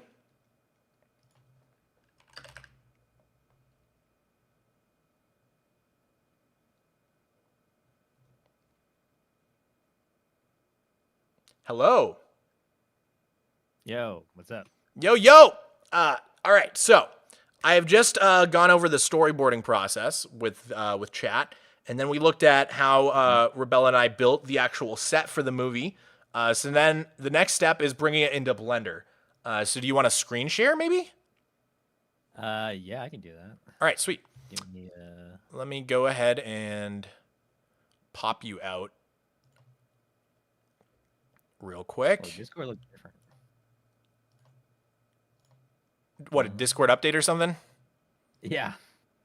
New icons. What the heck did I just do? Ignore that, sorry. I will not click that. Okay, there we go. All right, let's get this on to the stream real quick. All right, here we go. So, yeah, take it away, man.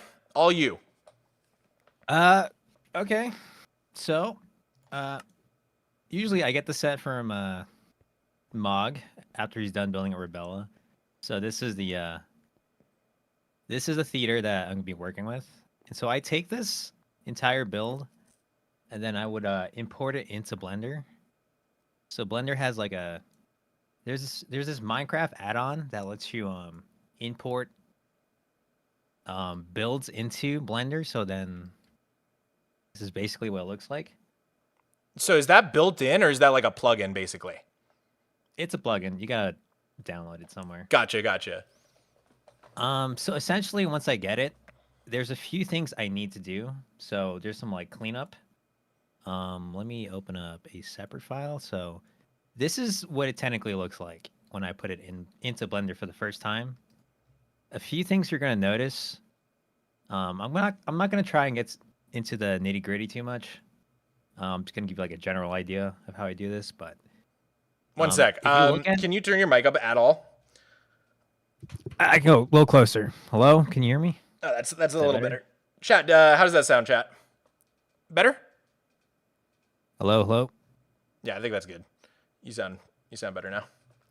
Okay, so if you look in the Blender scene, you can see how like the textures look super blurry, right? Yeah, it's like it's trying to like I have that issue in Photoshop. If you import pixel art into Photoshop, it like blurs it all because it's trying to like scale it up basically. It's the interpolation. So yep. I have to like manually set it to closest so it gets that like, classic Minecraft look. The real sharp edges. Yep. Yeah, so I have to do a lot of cleaning up, making sure that looks good. Another thing is sometimes the textures that are imported are incorrect. Like if you look at this pumpkin Oh, head. what the heck? Okay, so those were the Yeah. wither skulls we use for the speakers. Okay. Yeah. So I have to manually go in and fix all the textures, replace everything. It's kind of annoying, but it's just part of the process. So how do you do that? Like, how do you get the texture for the wither skull to replace that? So I just go on the same like database that Rebel uses. I can download the textures as a PNG, Okay. and that lives in like the asset library, and I just pull from there. Got it. Got it. And So what is the name of that head database? Do you know? it's like name MC? not name MC. No, it's something else. I forget. I It's don't go there called often. head. Oh, it's literally called head database. Okay, got it. Head Thank you, database. Rebella. Yeah, I go there and here, let me go back to your other file. So let's see if I can. Okay, yeah, I see. So you probably just need like the UUID or whatever it is. No, I take the PNG. So this texture here, Yep. and I have to like manually fix them all. So like if you look, each of these faces corresponds to like the side of a texture. Got it. Got it. So you have to like Yeah, I have to, actually line it up. Yeah, it's a process. A little bit tedious, yeah. Yeah, it's just how it works. But in the end, it looks pretty good.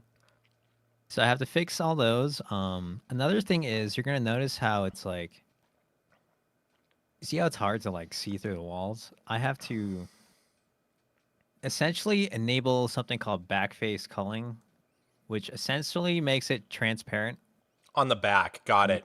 Yeah, this is just key when you're working with interiors. Is It's that so just much to make easier it work with. easier to see for yourself, or is that more to like save performance because it's not having to render things that aren't showing? No, it's just for me. Just for So I can like ease of see the use. scene. Yeah. Got Yeah, it. otherwise it's just gonna be like, how do you Yeah, really how do you see annoying. the shot? Yep. Anyways, so you do a bunch of cleanup, right?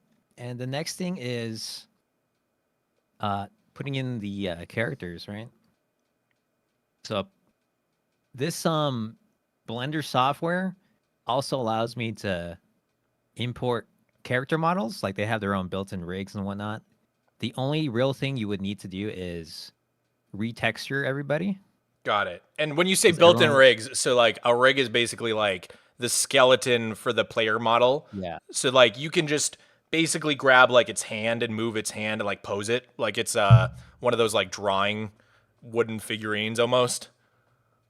Yep. So if I were to here, I can import a, let's see, player mob, put in a simple player. And if you look, it's Steve. Okay, got it. Got it. What I have to do is just essentially swap out the texture, and I'll have like whoever is going to be here. And so you can just like pose that however you want basically? Yeah, I can control the limbs. Oh, Hello. look at that. Okay. Cool. Hello. So it's pretty handy for animation. So after I like get all the actors in, all the SOS people and you, the next key thing I would be doing is like the actual animation. Okay. So first thing I would do is animate the camera, because I need to at least kind of get an idea of how the shot's going to go. And we worked out through storyboarding that basically the camera is going to, zoom forward a bit, and then towards the end it's going to get sucked into this like black hole portal thing. All right, so that's kind of cool. So the left side of your screen is the camera's perspective, and then the right side of your screen is just like almost like free cam. You're just flying around, going wherever you want. So you can actually see the camera moving on the right side. Got it.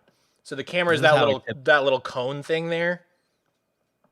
Yeah, you can let's see. Let me right here. This is the That's camera. the camera. Got it. And you can see as I move the timeline, it moves. Very cool. Yep. This is like key to have like a reference on the left Yeah. and on the right while you're like move into like editing the scene, you can tell what's going on. So once I get the camera animated, the next thing would be animating the actual characters. So this is like it's kind of hard to like explain, but Well, before you get into animating the characters, yeah. I noticed like I have the popcorn and the drink there. So like, what's the process? Because those aren't like actual in-game Oh, items. true. So like, Yeah. what's the process behind those? So that's all custom made in Blockbench. So Okay. there are certain things where I would like to have like certain objects. Typically, I would want to use actual Minecraft things, but in this case, it's kind of like, how do you get a popcorn shape looking block? I Right. don't think there's really one that exists. So at that point, I'm like forced to create my own. So this is where I use a program called Blockbench. This is like the official quote me if I'm wrong, but it's like the official Mojang like 3D program. No, This you're is like what exactly they right. use in-house. I'm pretty sure this Okay. is actually what they use in-house now to make all their new mobs, blocks, everything. Yeah. Okay. So this is I have to like model this myself and texture it myself. I won't get into that, but like basically I made this all myself. And I also did for a soda cup. So once I make all these, I can import them back into Blender, as you can see here. And they're just like basically objects like anything else. That's so cool. Yeah, they exist, yeah. I mean, I theoretically could import this into the game as a mod. Yeah. Well, so But I have no idea how does to do that. Blockbench literally just export those designs you make in a file that Blender can read, or are you also having to use some sort of external plugin to get those into Blender?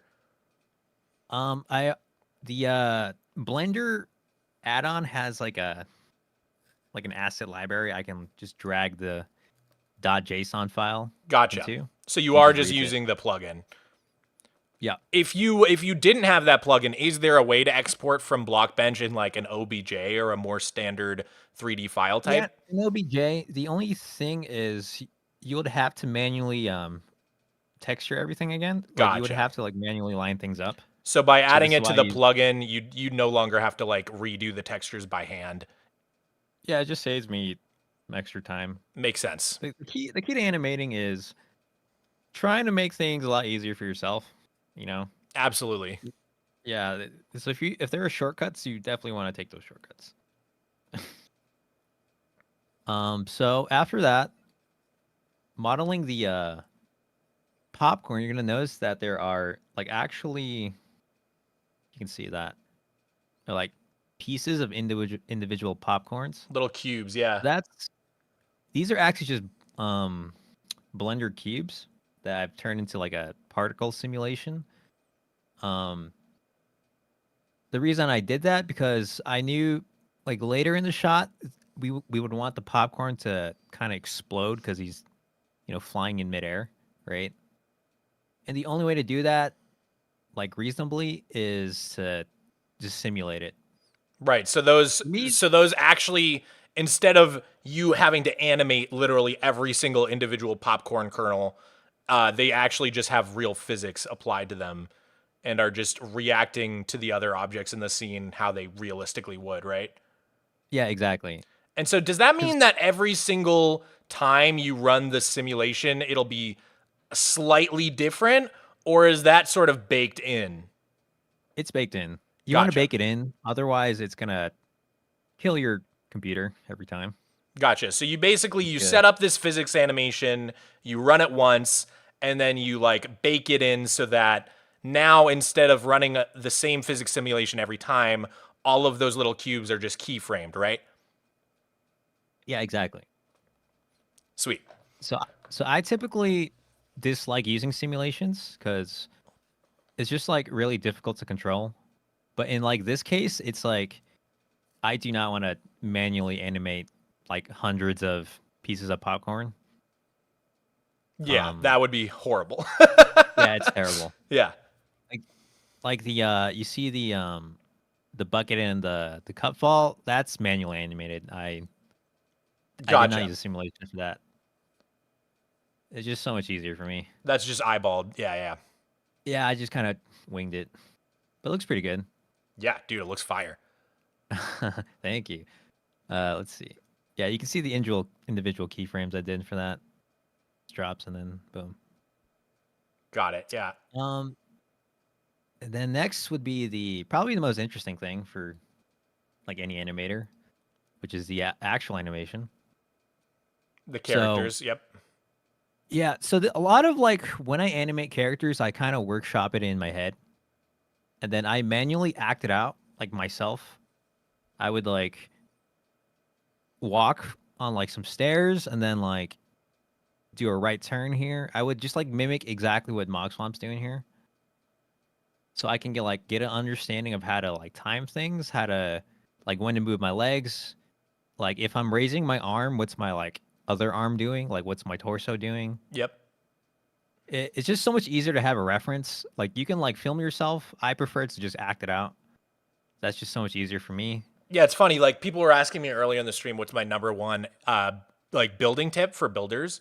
And I was saying like you have to have reference because like if you're just trying to build straight out of your head, like it takes people years and years and years of like intense studying to become good architects, right? So like if you're trying to just make a build out of thin air, you're basically trying to be like an architect with zero training.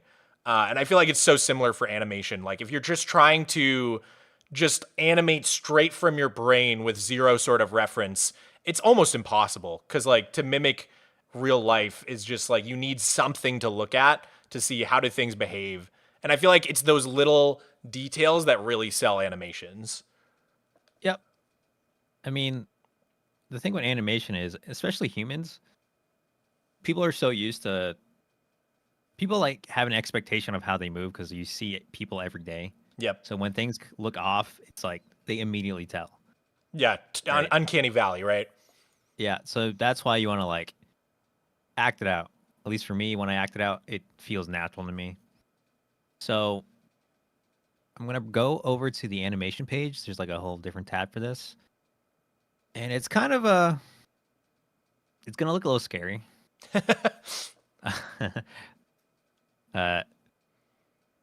Let me see if I can.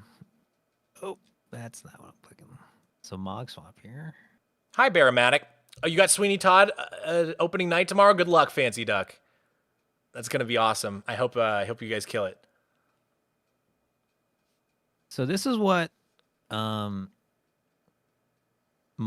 looks like through keyframes. It's all like very complicated in looking.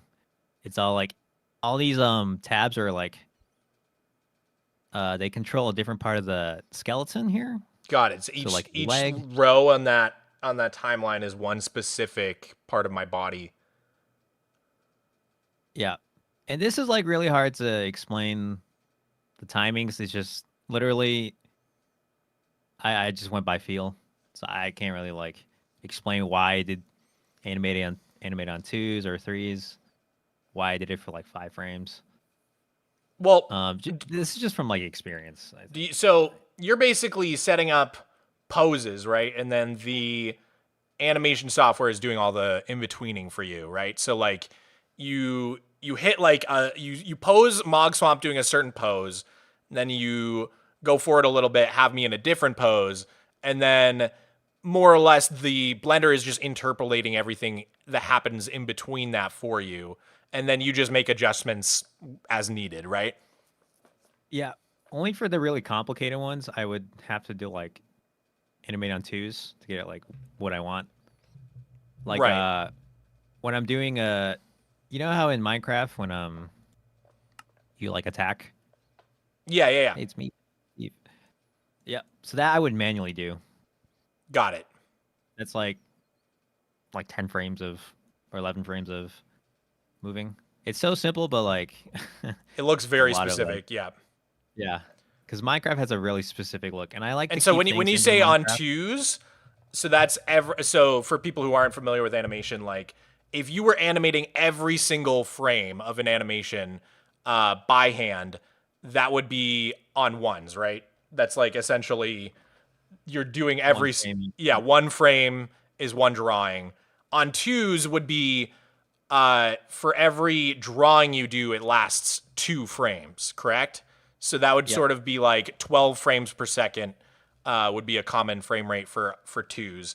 And that's if you guys have watched any of the behind the scenes on like the Spider-Verse films, one of the things they'll do is like if a character is like web swinging and they're really confident, like Peter Parker, they'll have them animated on 1, so it's really, really smooth. But then whereas like Miles Morales, who's just learning how to use his web powers, is feeling really clumsy and awkward, and so they animate him on 2s, so it feels a little bit choppier, a little bit less smoothed out, like he's literally got less practice.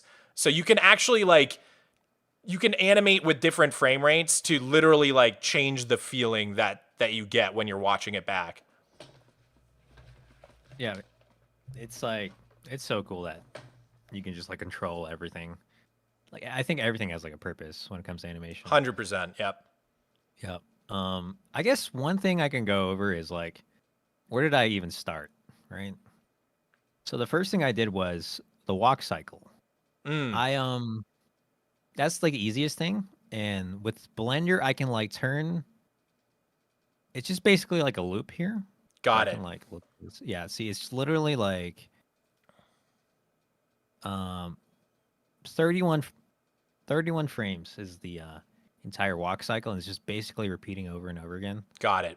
And Blender allows me to like turn that into like an action, which can be looped over and over again. That way you don't have to like keep doing it. So are you just kind of like, is my character basically just swinging his legs and then you're moving the position on the whole character to simulate walking? Yep. Exactly, yeah. Got it. So like basically it. If you hadn't like animated the entire character moving, then that loop would literally just be me standing still but swinging my legs as if I was walking.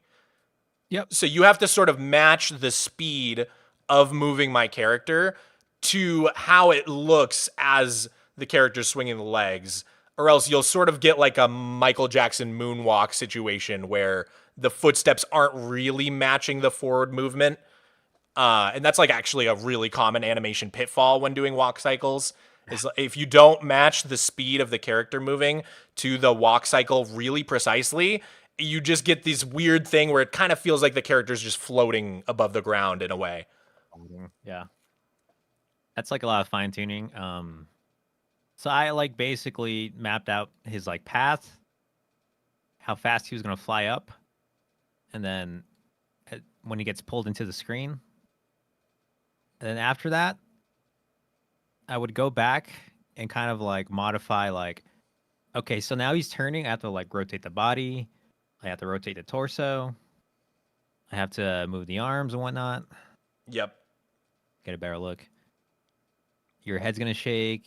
The popcorn's going to drop, all this. Also, the crowd's going to react. A lot of like, how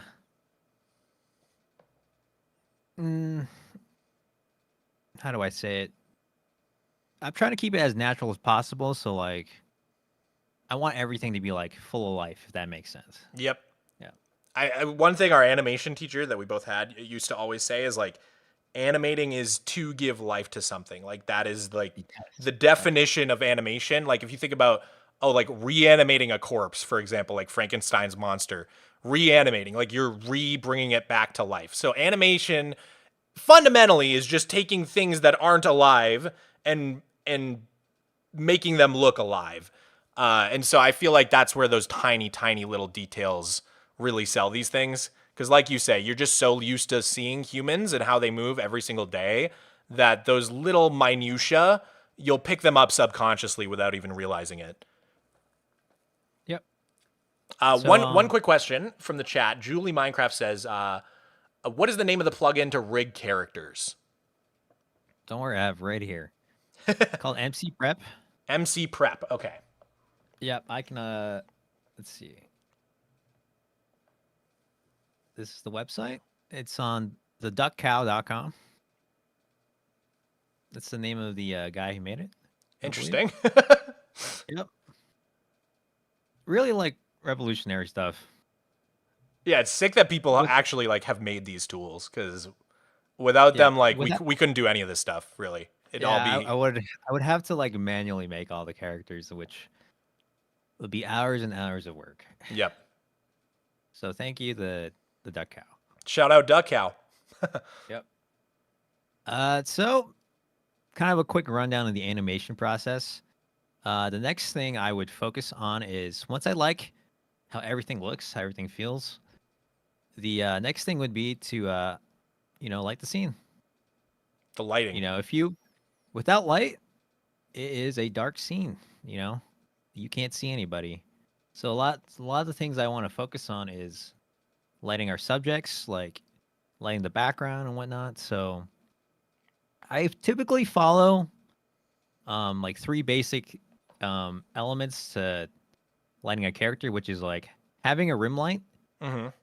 So this allows the character to be separated from the background by having like this rim light behind them.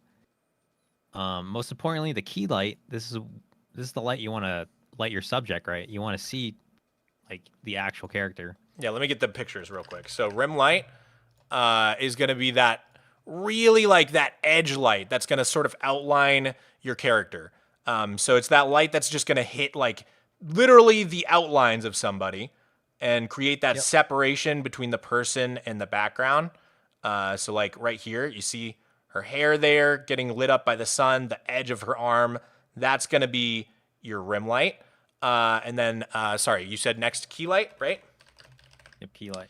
Yeah, the key light is going to be like your center light, right? That's like basically, let's see, here's a good graphic for us. So if this is our object here, the key light is like basically the most direct light that's going to be lighting up the face here. So in this example, I think it would be the blue. Basically, you're straight on. Yep. And then what's the third one? The third one is the fill light. That basically, that's just like kind of essentially filling like some like the darker areas. Mm-hmm. So if you see that guy on your screen, the guy with like the split screen, no, the other one. Sorry, which one was it? This one? That guy. Yeah. You see how his face is super dark on the right side? Yep. You need a little bit of light to fill in that darkness, so it like brings out his features.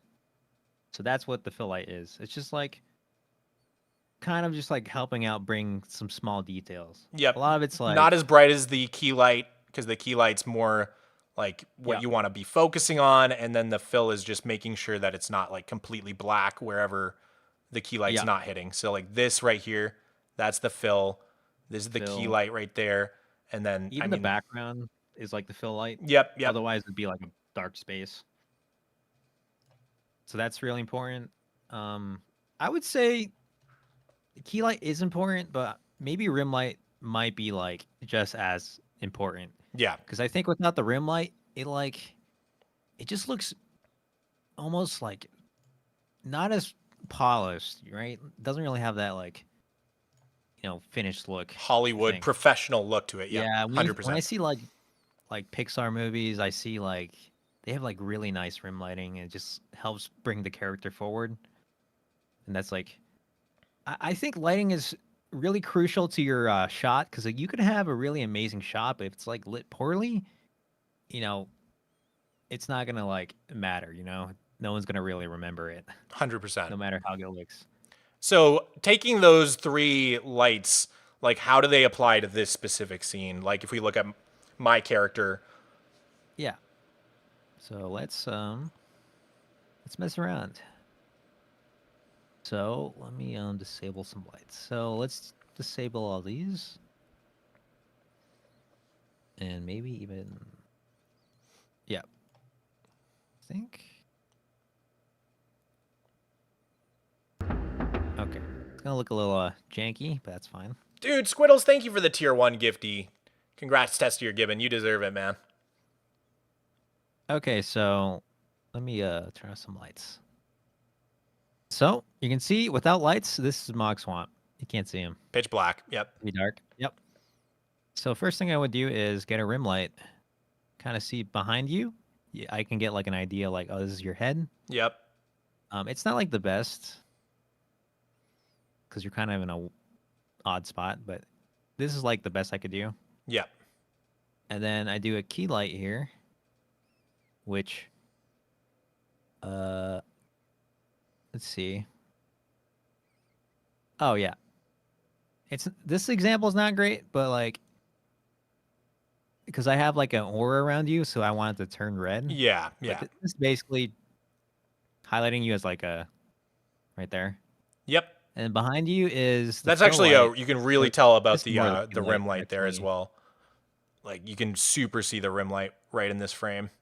Yeah, let's see. Your character's not the best for this, but basically, you kind of see where it like how important the light is. Yeah. Yeah. It's a bit of a unique shot because we're doing like all these red effects, but I think it still comes through. Yeah. Dude, Squiddles I with think- another gifty. Thank you, man. Thank you. Sufal also deserves it. Appreciate it. I think lighting is probably the hardest part for me. There's so much. It's so subjective to like what looks good. Yeah. Well, and it can And- completely change the mood, right? Like Yeah. with a total different lighting setup, this scene could be very like happy, but it's like we really wanted like a dark, sinister sort of tone because that kind of sets the tone for the movie. And so everything's sort of like a little bit dimmer, a little bit like red, versus like, you know, when it comes to like that plane crash scene I showed you guys earlier, that's obviously going to be 100% a different approach. Yep. It's also an indoor scene, which is important to say. Like lighting's a lot different outside when you're like dealing with the sun. You have to think about like, okay, is the sun like direct? What time of the day is it? Is it overcast? When you're inside, it's literally like you have fine-tuned control over all the lighting conditions. I would say I prefer indoors a lot more. Yeah, 'Cause I have more control. that makes a ton of sense. Yeah. Yep. It's honestly, Lighting it's the and same. outside. It's the same exact thing in real life. Like shooting indoors in a studio, you just have fine-tuned control versus shooting outside. Like usually, you want to shoot for like a super overcast day, because that's just going to give you the most like generic sort of light to work with, and then you can sort of do stuff in post. But yeah, like if you've ever tried to film something on like a really bright sunny day, you're going to have like these crazy dramatic shadows. It's really, really tough to work with. Yep. Exactly. Also, thank you for the raid. Yeah, thanks for the raid, dude. Yep. Welcome in, Raiders. The next thing, I'm kind of brushing over it real quick, but the next thing I did was once I got the lighting to where I wanted it, I would focus on this section here. So this is all like composited in. There's like actually nothing here. It's just a hole, basically. Just a hole. Yep. Yep. So the idea was to green screen it, but I decided to like just bring it all into Blender, just to make it more interactable, like part of the space. Yep. So this like projector here is literally just like it's like a plane. It's like flat. It's not really there. So cool. So it's just like a 2D object sitting in front of the screen. Yep. Yep. So I made this in After Effects, this portal. It's like a bunch of displacement maps and whatnot. Yep. And I made it transparent. And then I just brought it into Blender. So like I can just interact with it, do it how I want. And then it's really interesting to me how the aura around me, if you look on the left side, it looks so much like it's actually around me and like actually enveloping my character, when really it's just, again, a flat plane right behind. So like I think that's like the sort of stuff I think a lot of people don't think about, is that a lot of these animation shots actually only work from one angle, which is why it's so important, as you were saying, to start with the camera. Because once you have your camera animation and that sort of reference of how the camera's going to look, you can start to play little perspective tricks like this to save yourself a ton of time. Because otherwise, like creating a 3D aura around my character that like perfectly envelops me would be like, I'm assuming 10 times the time, you know, like it would be extremely difficult. Uh, so this aura here, right? This is all made in Blender. It's actually it's kind of complicated. I use if you know Blender, I use something called geometry nodes. It's let's see if I can. This is basically what the aura is. It's like all this. Jesus. It's pretty complicated. I don't want to get into it, but this is how I made it. It's a lot.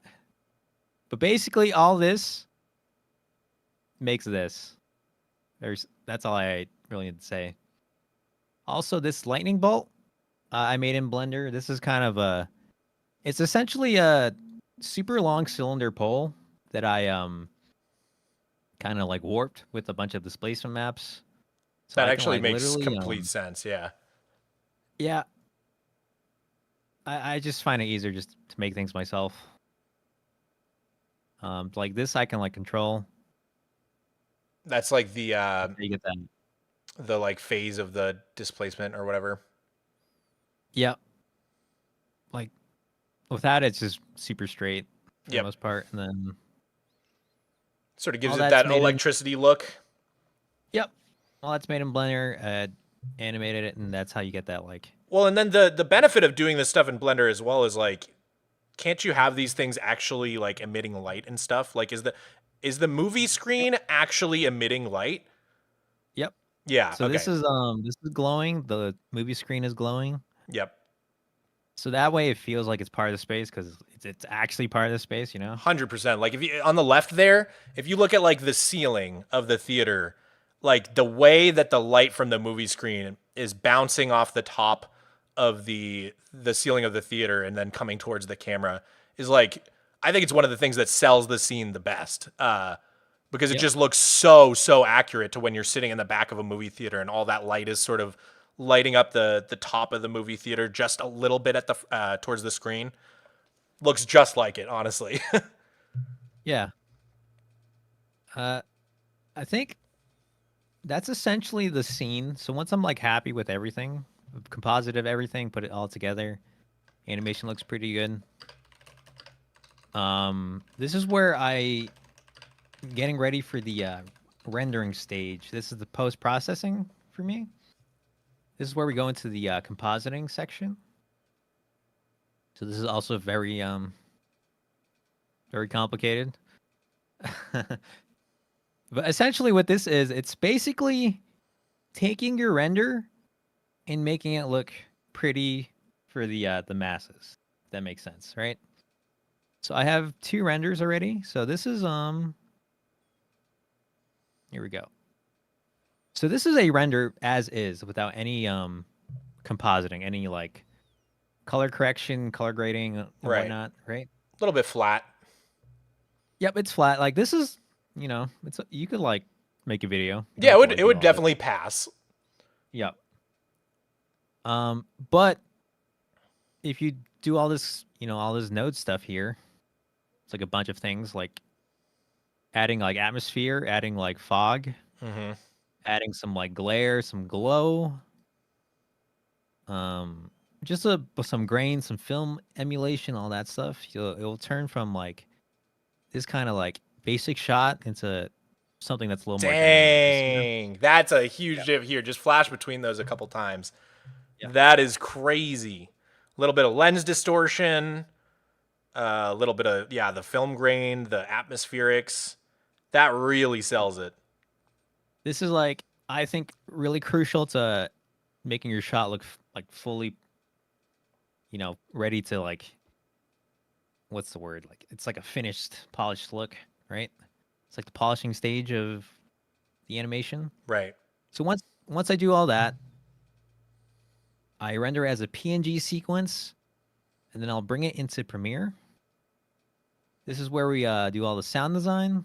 Yeah, so that was a piece of this I really was excited to get to, is like once, you know, we have the storyboarding, we have the set building, we bring it into Blender, we do all the animation, all that stuff, we render it. You'd think we're done, but I've found one of the things that sells animation more than anything else is the sound design. I think it's like the most overlooked piece of the puzzle, because I think a lot of beginners, or like a lot of just people who are just starting out with animation, like you get to this end where you've rendered your animation, you've put in all this work, and it feels like, okay, let's just be done with this. But to me, the sound design is what takes it to the next level. Yep. So like right now, as is, it's kind of, you know, oop, I think my Premiere is dying. So I might not be able to play it, but here, let me play the actual shot from the video on mute real quick. That'll be helpful. So here's the full, if you click the full shot from the video. So here it is on mute. You got the countdown. I'm going shuffling in, finding my seat. The glitch happens, and then we zoom in.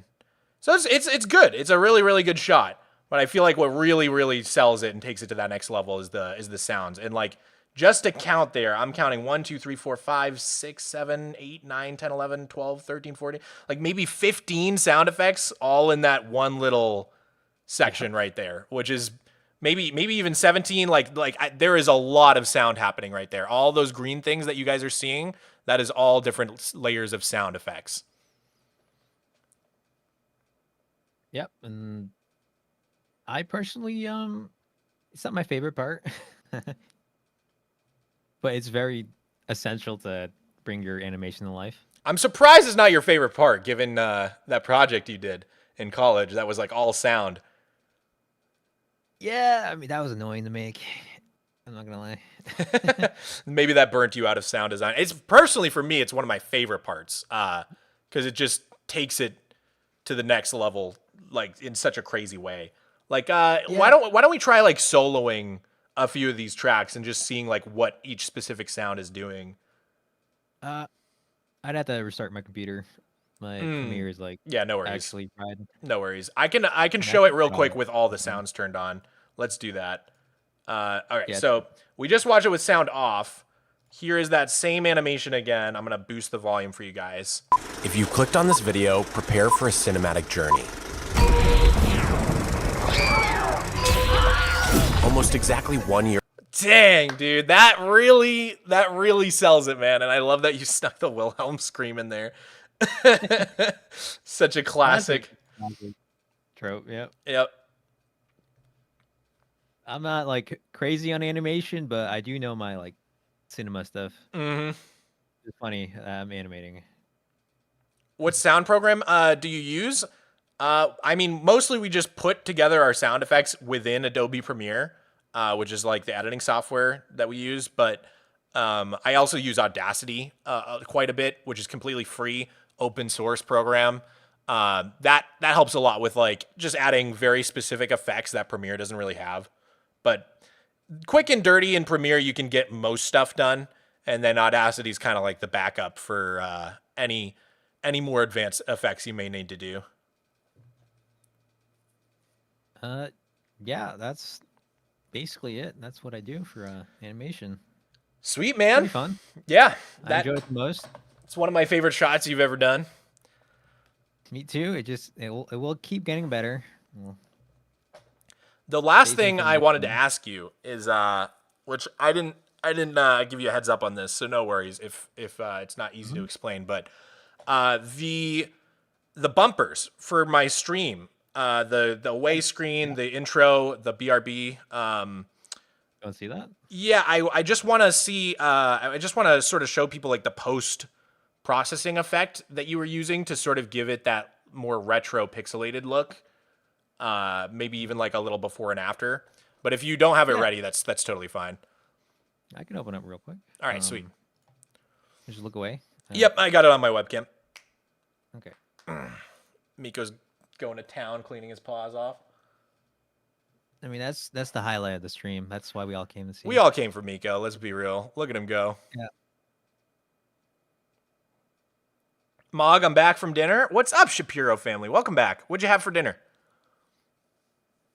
Dude, I had the biggest breakfast today. It was so awesome. Blueberry pancakes and veggie bacon and breakfast potatoes and eggs. So I had like a Oh. full on American. You would hate it. Yeah. What do you The have for big old breakfast? steak. Freaking ramen? Yeah, I had some sausages, some ribs. That's not breakfast food, man. You gotta have. Dude, I'm gonna die early. It's fine. Thank Brian for his awesome explanations. This was so interesting to watch. Absolutely, dude. Thank you for coming and explaining all this, because so Yeah, many no people have problem. asked over the months, and we've been doing more and more and more of these animations. So I feel like hopefully this helps a lot of people. I mean, it's not like a tutorial. We can't really help you with that, but at least we can show you some of the process, some of the behind the scenes. There's a lot to it, but I think like now is a really good time to get into animation. There's so much available to you Mm-hmm. for free. Like you could do all this yourself. Like I didn't pay anything. Blender's free. The software's free. Am I cool to show your screen again? Yeah. All right, sweet. I mean, I guess Minecraft isn't free, so that's the most expensive thing part of this project. Yeah, I guess you're right. That's wild.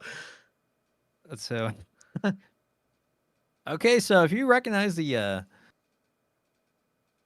this animation scene, so I essentially applied the same elements to it. Here, real quick, the I'll show it to them. So this is my.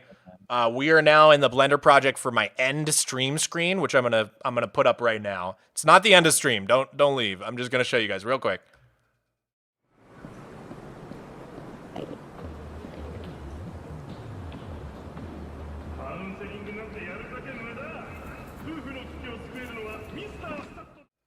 All right, so that's the scene. So we're now seeing that what you guys just watched in Blender. This is like what it looks like. So sick. It's one of my favorite scenes I've done. Oh, is that a puddle? I never even clocked that. Yeah. It's very hard to see since it's all pixelated. So if I render it, this is like what it looks like. This is the actual size. Tiny, yeah. But because it's pixel art, you know. Yeah, it gives that super clean. Yeah, it's a trick. You know, like if you look at this, you would never think this is 3D. But this is all made in Blender. Yep. There's a few things I'm doing. Like one, I'm like rendering it super small, so it's like all pixelated. There's a yeah, I mean I didn't really prepare, but there's like some things I have to do. Well, I guess one thing I can explain is I have to every single one of these textures, there's like hundreds here, hundreds of blocks. I had to manually go in and add this like effect here. It's like, see this effect? Yeah, it's probably hard to see on my screen, but there's like a little bit of a dithering almost. Yep. Yeah. So this is like the key thing to making it look really retro. If that makes sense. Yeah. This is like you can actually see it kind of well in the TV screen. On the little green TV screen. It's like kind of yeah, it's super obvious there. Yeah, that shows the dithering really well. So like dithering is like the wow, that's actually like a screen. That's crazy. I made exactly like that. Yeah, the dithering is like sort of an effect used in pixel art for well, not just in pixel art, but it's primarily like that's where I learned about it was through pixel art, and it's like an effect you can use to sort of get gradients by here. Let me real quick bring up a photo that'll help with my explanation here. Dithering. So it's so much easier to just show you guys than to try to articulate this. Here we go. So that's like a great example of dithering right there for pixel art. So we're trying to transition from this dark navy blue color to this sort of off-white. And so you use all these little patterns, and when you look at it from a distance or kind of squint your eyes, you get a really nice smooth gradient. But if you look at it, the actual pixels here, it's sort of going from full to then 1 pixel removed to then multiple pixels removed and then checkerboard until you finally get all the way to the color you're transitioning to.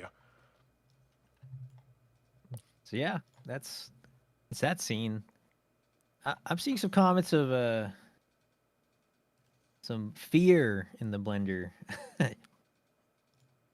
I would say it's worth learning. It's not. It is a little intimidating, but everything I've done, I've only literally spent like a year learning this program from like scratch. It's important to point out that like even though we did go to college for this, we studied in a totally different program, Maya, which is thousands of dollars.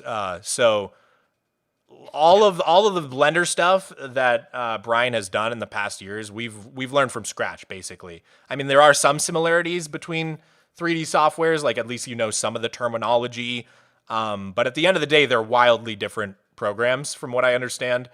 And so a lot of that knowledge we built up in university kind of just got thrown out. And so if you are super intimidated by Blender, just keep in mind that we're creating shots like this after only like a couple of years of using Blender at all.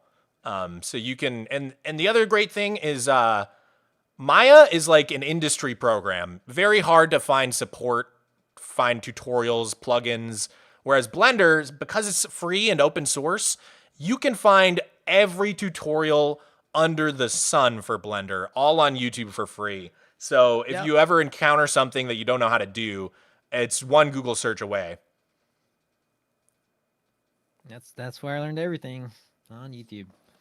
Well, thanks, man. Thank you for taking the time to explain all this. Because, I mean, I know a little bit of it, but even I am not like, you know, I haven't even done a single shot in Blender. It's all Brian here. So, hopefully I'll show you one day. Yeah, hopefully at some point this year, the two of us are gonna maybe be living in the same place. We're trying to move in, get a place where we can live in the same spot. Because right now we're across the country from each other. And then if that happens, hopefully I can start learning Blender a little bit. Because it's one of those things that's probably a lot easier to learn in person than you having to be like, click there, nope, up, nope, left. Yep. Because we've struggled through that for quite a few things already. So. Okay. But yeah, thank you, man.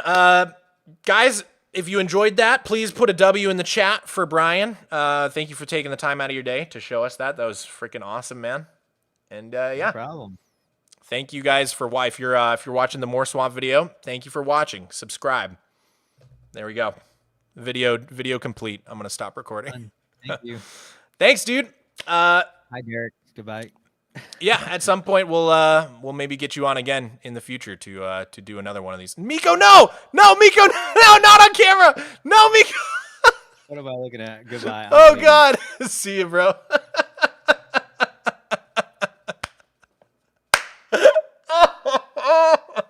Miko, no, Miko.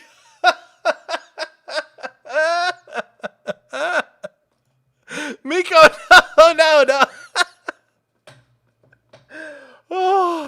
Oh, God, that was freaking funny, dude. I don't know why it's so funny when he does it on camera. Poor guy. He doesn't know people are watching, okay? It's not his fault. He's just trying to have private bath time. Oh, my God. What did I just scroll into? It's fine. This stream is PG. It's not normally like this. Oh, my God. Good stuff. Thanks again to Brian for coming on the stream and showing us that. That was super, super fun. And yeah, one Mogswamp video filmed. We did it. Cats do not care about our standards, and nor should they, you know? Our unrealistic standards. Why can't I stream licking my balls? Probably because I can't lick my balls. That would take an immense amount of flexibility that I don't have. Why is my stream so laggy? What's happening? Are we okay? Are we lagging? Hello? Bruh, someone clip that? No, don't clip that. There's a context for everything. That got weird? You're right. I'm sorry. Sometimes I forget I'm live and I just say things. All right, guys. Well, that was awesome. We got a little bit of dirt dug today. We got to repair all our shovels. We what else did we do? We dug some dirt. We did the Blender stuff. But unfortunately, I've got a dinner date with my parents, so I'm gonna have to go in like a couple minutes here. So I guess we'll just wrap up by maybe clearing out one more row of this thing over here. Thanks for answering some of our content creator questions. Of course, of course. My pleasure. One of my top priorities on YouTube is to share as much knowledge, uplift as many people in the community as I can, because you know, we shouldn't gatekeep this info. You know, like, it's so... I benefit from other Minecraft YouTubers existing and having views. Like, YouTube is not a zero-sum game, so when other Minecraft YouTubers are doing well, that's good for my channel too, you know what I mean? Because that means the game and the community is alive and well, and that means I have job security. And that's something that's hard to come by when you're a YouTuber, is job security, right? So the more Minecraft YouTubers are out there and the more people who have the skills to make amazing content, the better it is for me at the end of the day. That's my perspective. You should make something go kaboom. Thing is, I really want to collect all this dirt for my dirt mine, you know? So every time we blow it up with TNT, that's less dirt that I get to mine by hand. Have fun with your parents? I will. I'm excited. I'm gonna just have a little phone call, because it's been a couple weeks since we caught up. We got a newborn in the family. I'm an uncle twice now. Basically, I have a niece, and now I have a nephew too. So that's really cool. So my parents have been with the newborn. I'm gonna get to hear all about him, how all that stuff is going. Unk squared, yeah, I'm Unk squared now. Unk to the power of 2. I want to learn Blender/Blockbench this year, and this def helps make it somewhat less intimidating to think about. Thank you. Yeah, I mean, don't get me wrong. Believe me, I get it. It is intimidating. I mean, like, I straight up got a degree in animation, and it's still, like, intimidating to me enough so that I still haven't gotten around to learning Blender. But, yeah, hopefully it shows that, like, it demystifies it a little bit. Because I think sometimes, I don't know. I remember as a kid, like, I just could not understand how 3D animated films were made. And I found it really frustrating that, like, I Googled it, I like looked up at behind the scenes for all my favorite like 3D animated films, and I still just didn't understand, like, how are they actually doing it? Like, what programs are they using? What techniques are they using? Like, how are they actually doing it? And I don't know, it's just like the kind of behind the scenes I would have wanted when I was a kid, and I was super inspired by animation. I have this like really distinct memory of the movie Hoodwinked. Sort of like a low-budget animated film that I loved when I was a kid. Loved Hoodwinked. And I just could not figure out, like, how they were doing it. And I watched the whole behind the scene. I got the DVD, and I watched the whole behind the scenes on the movie. And it explained, like, nothing about how they did it. And I was so frustrated. And so, yeah, I don't know. I'll always remember that feeling of just like, okay, but tell me how it's actually done. And so hopefully seeing that helped a few of you guys out. Hey Mogswamp, did you know that you can right-click a lodestone with a compass and the compass will follow the lodestone? I did know that, actually. I have a compass that points back to my home base in case I ever lose it. Although I don't know how I could lose it because it's just kind of at 0-0, so kind of hard to lose that.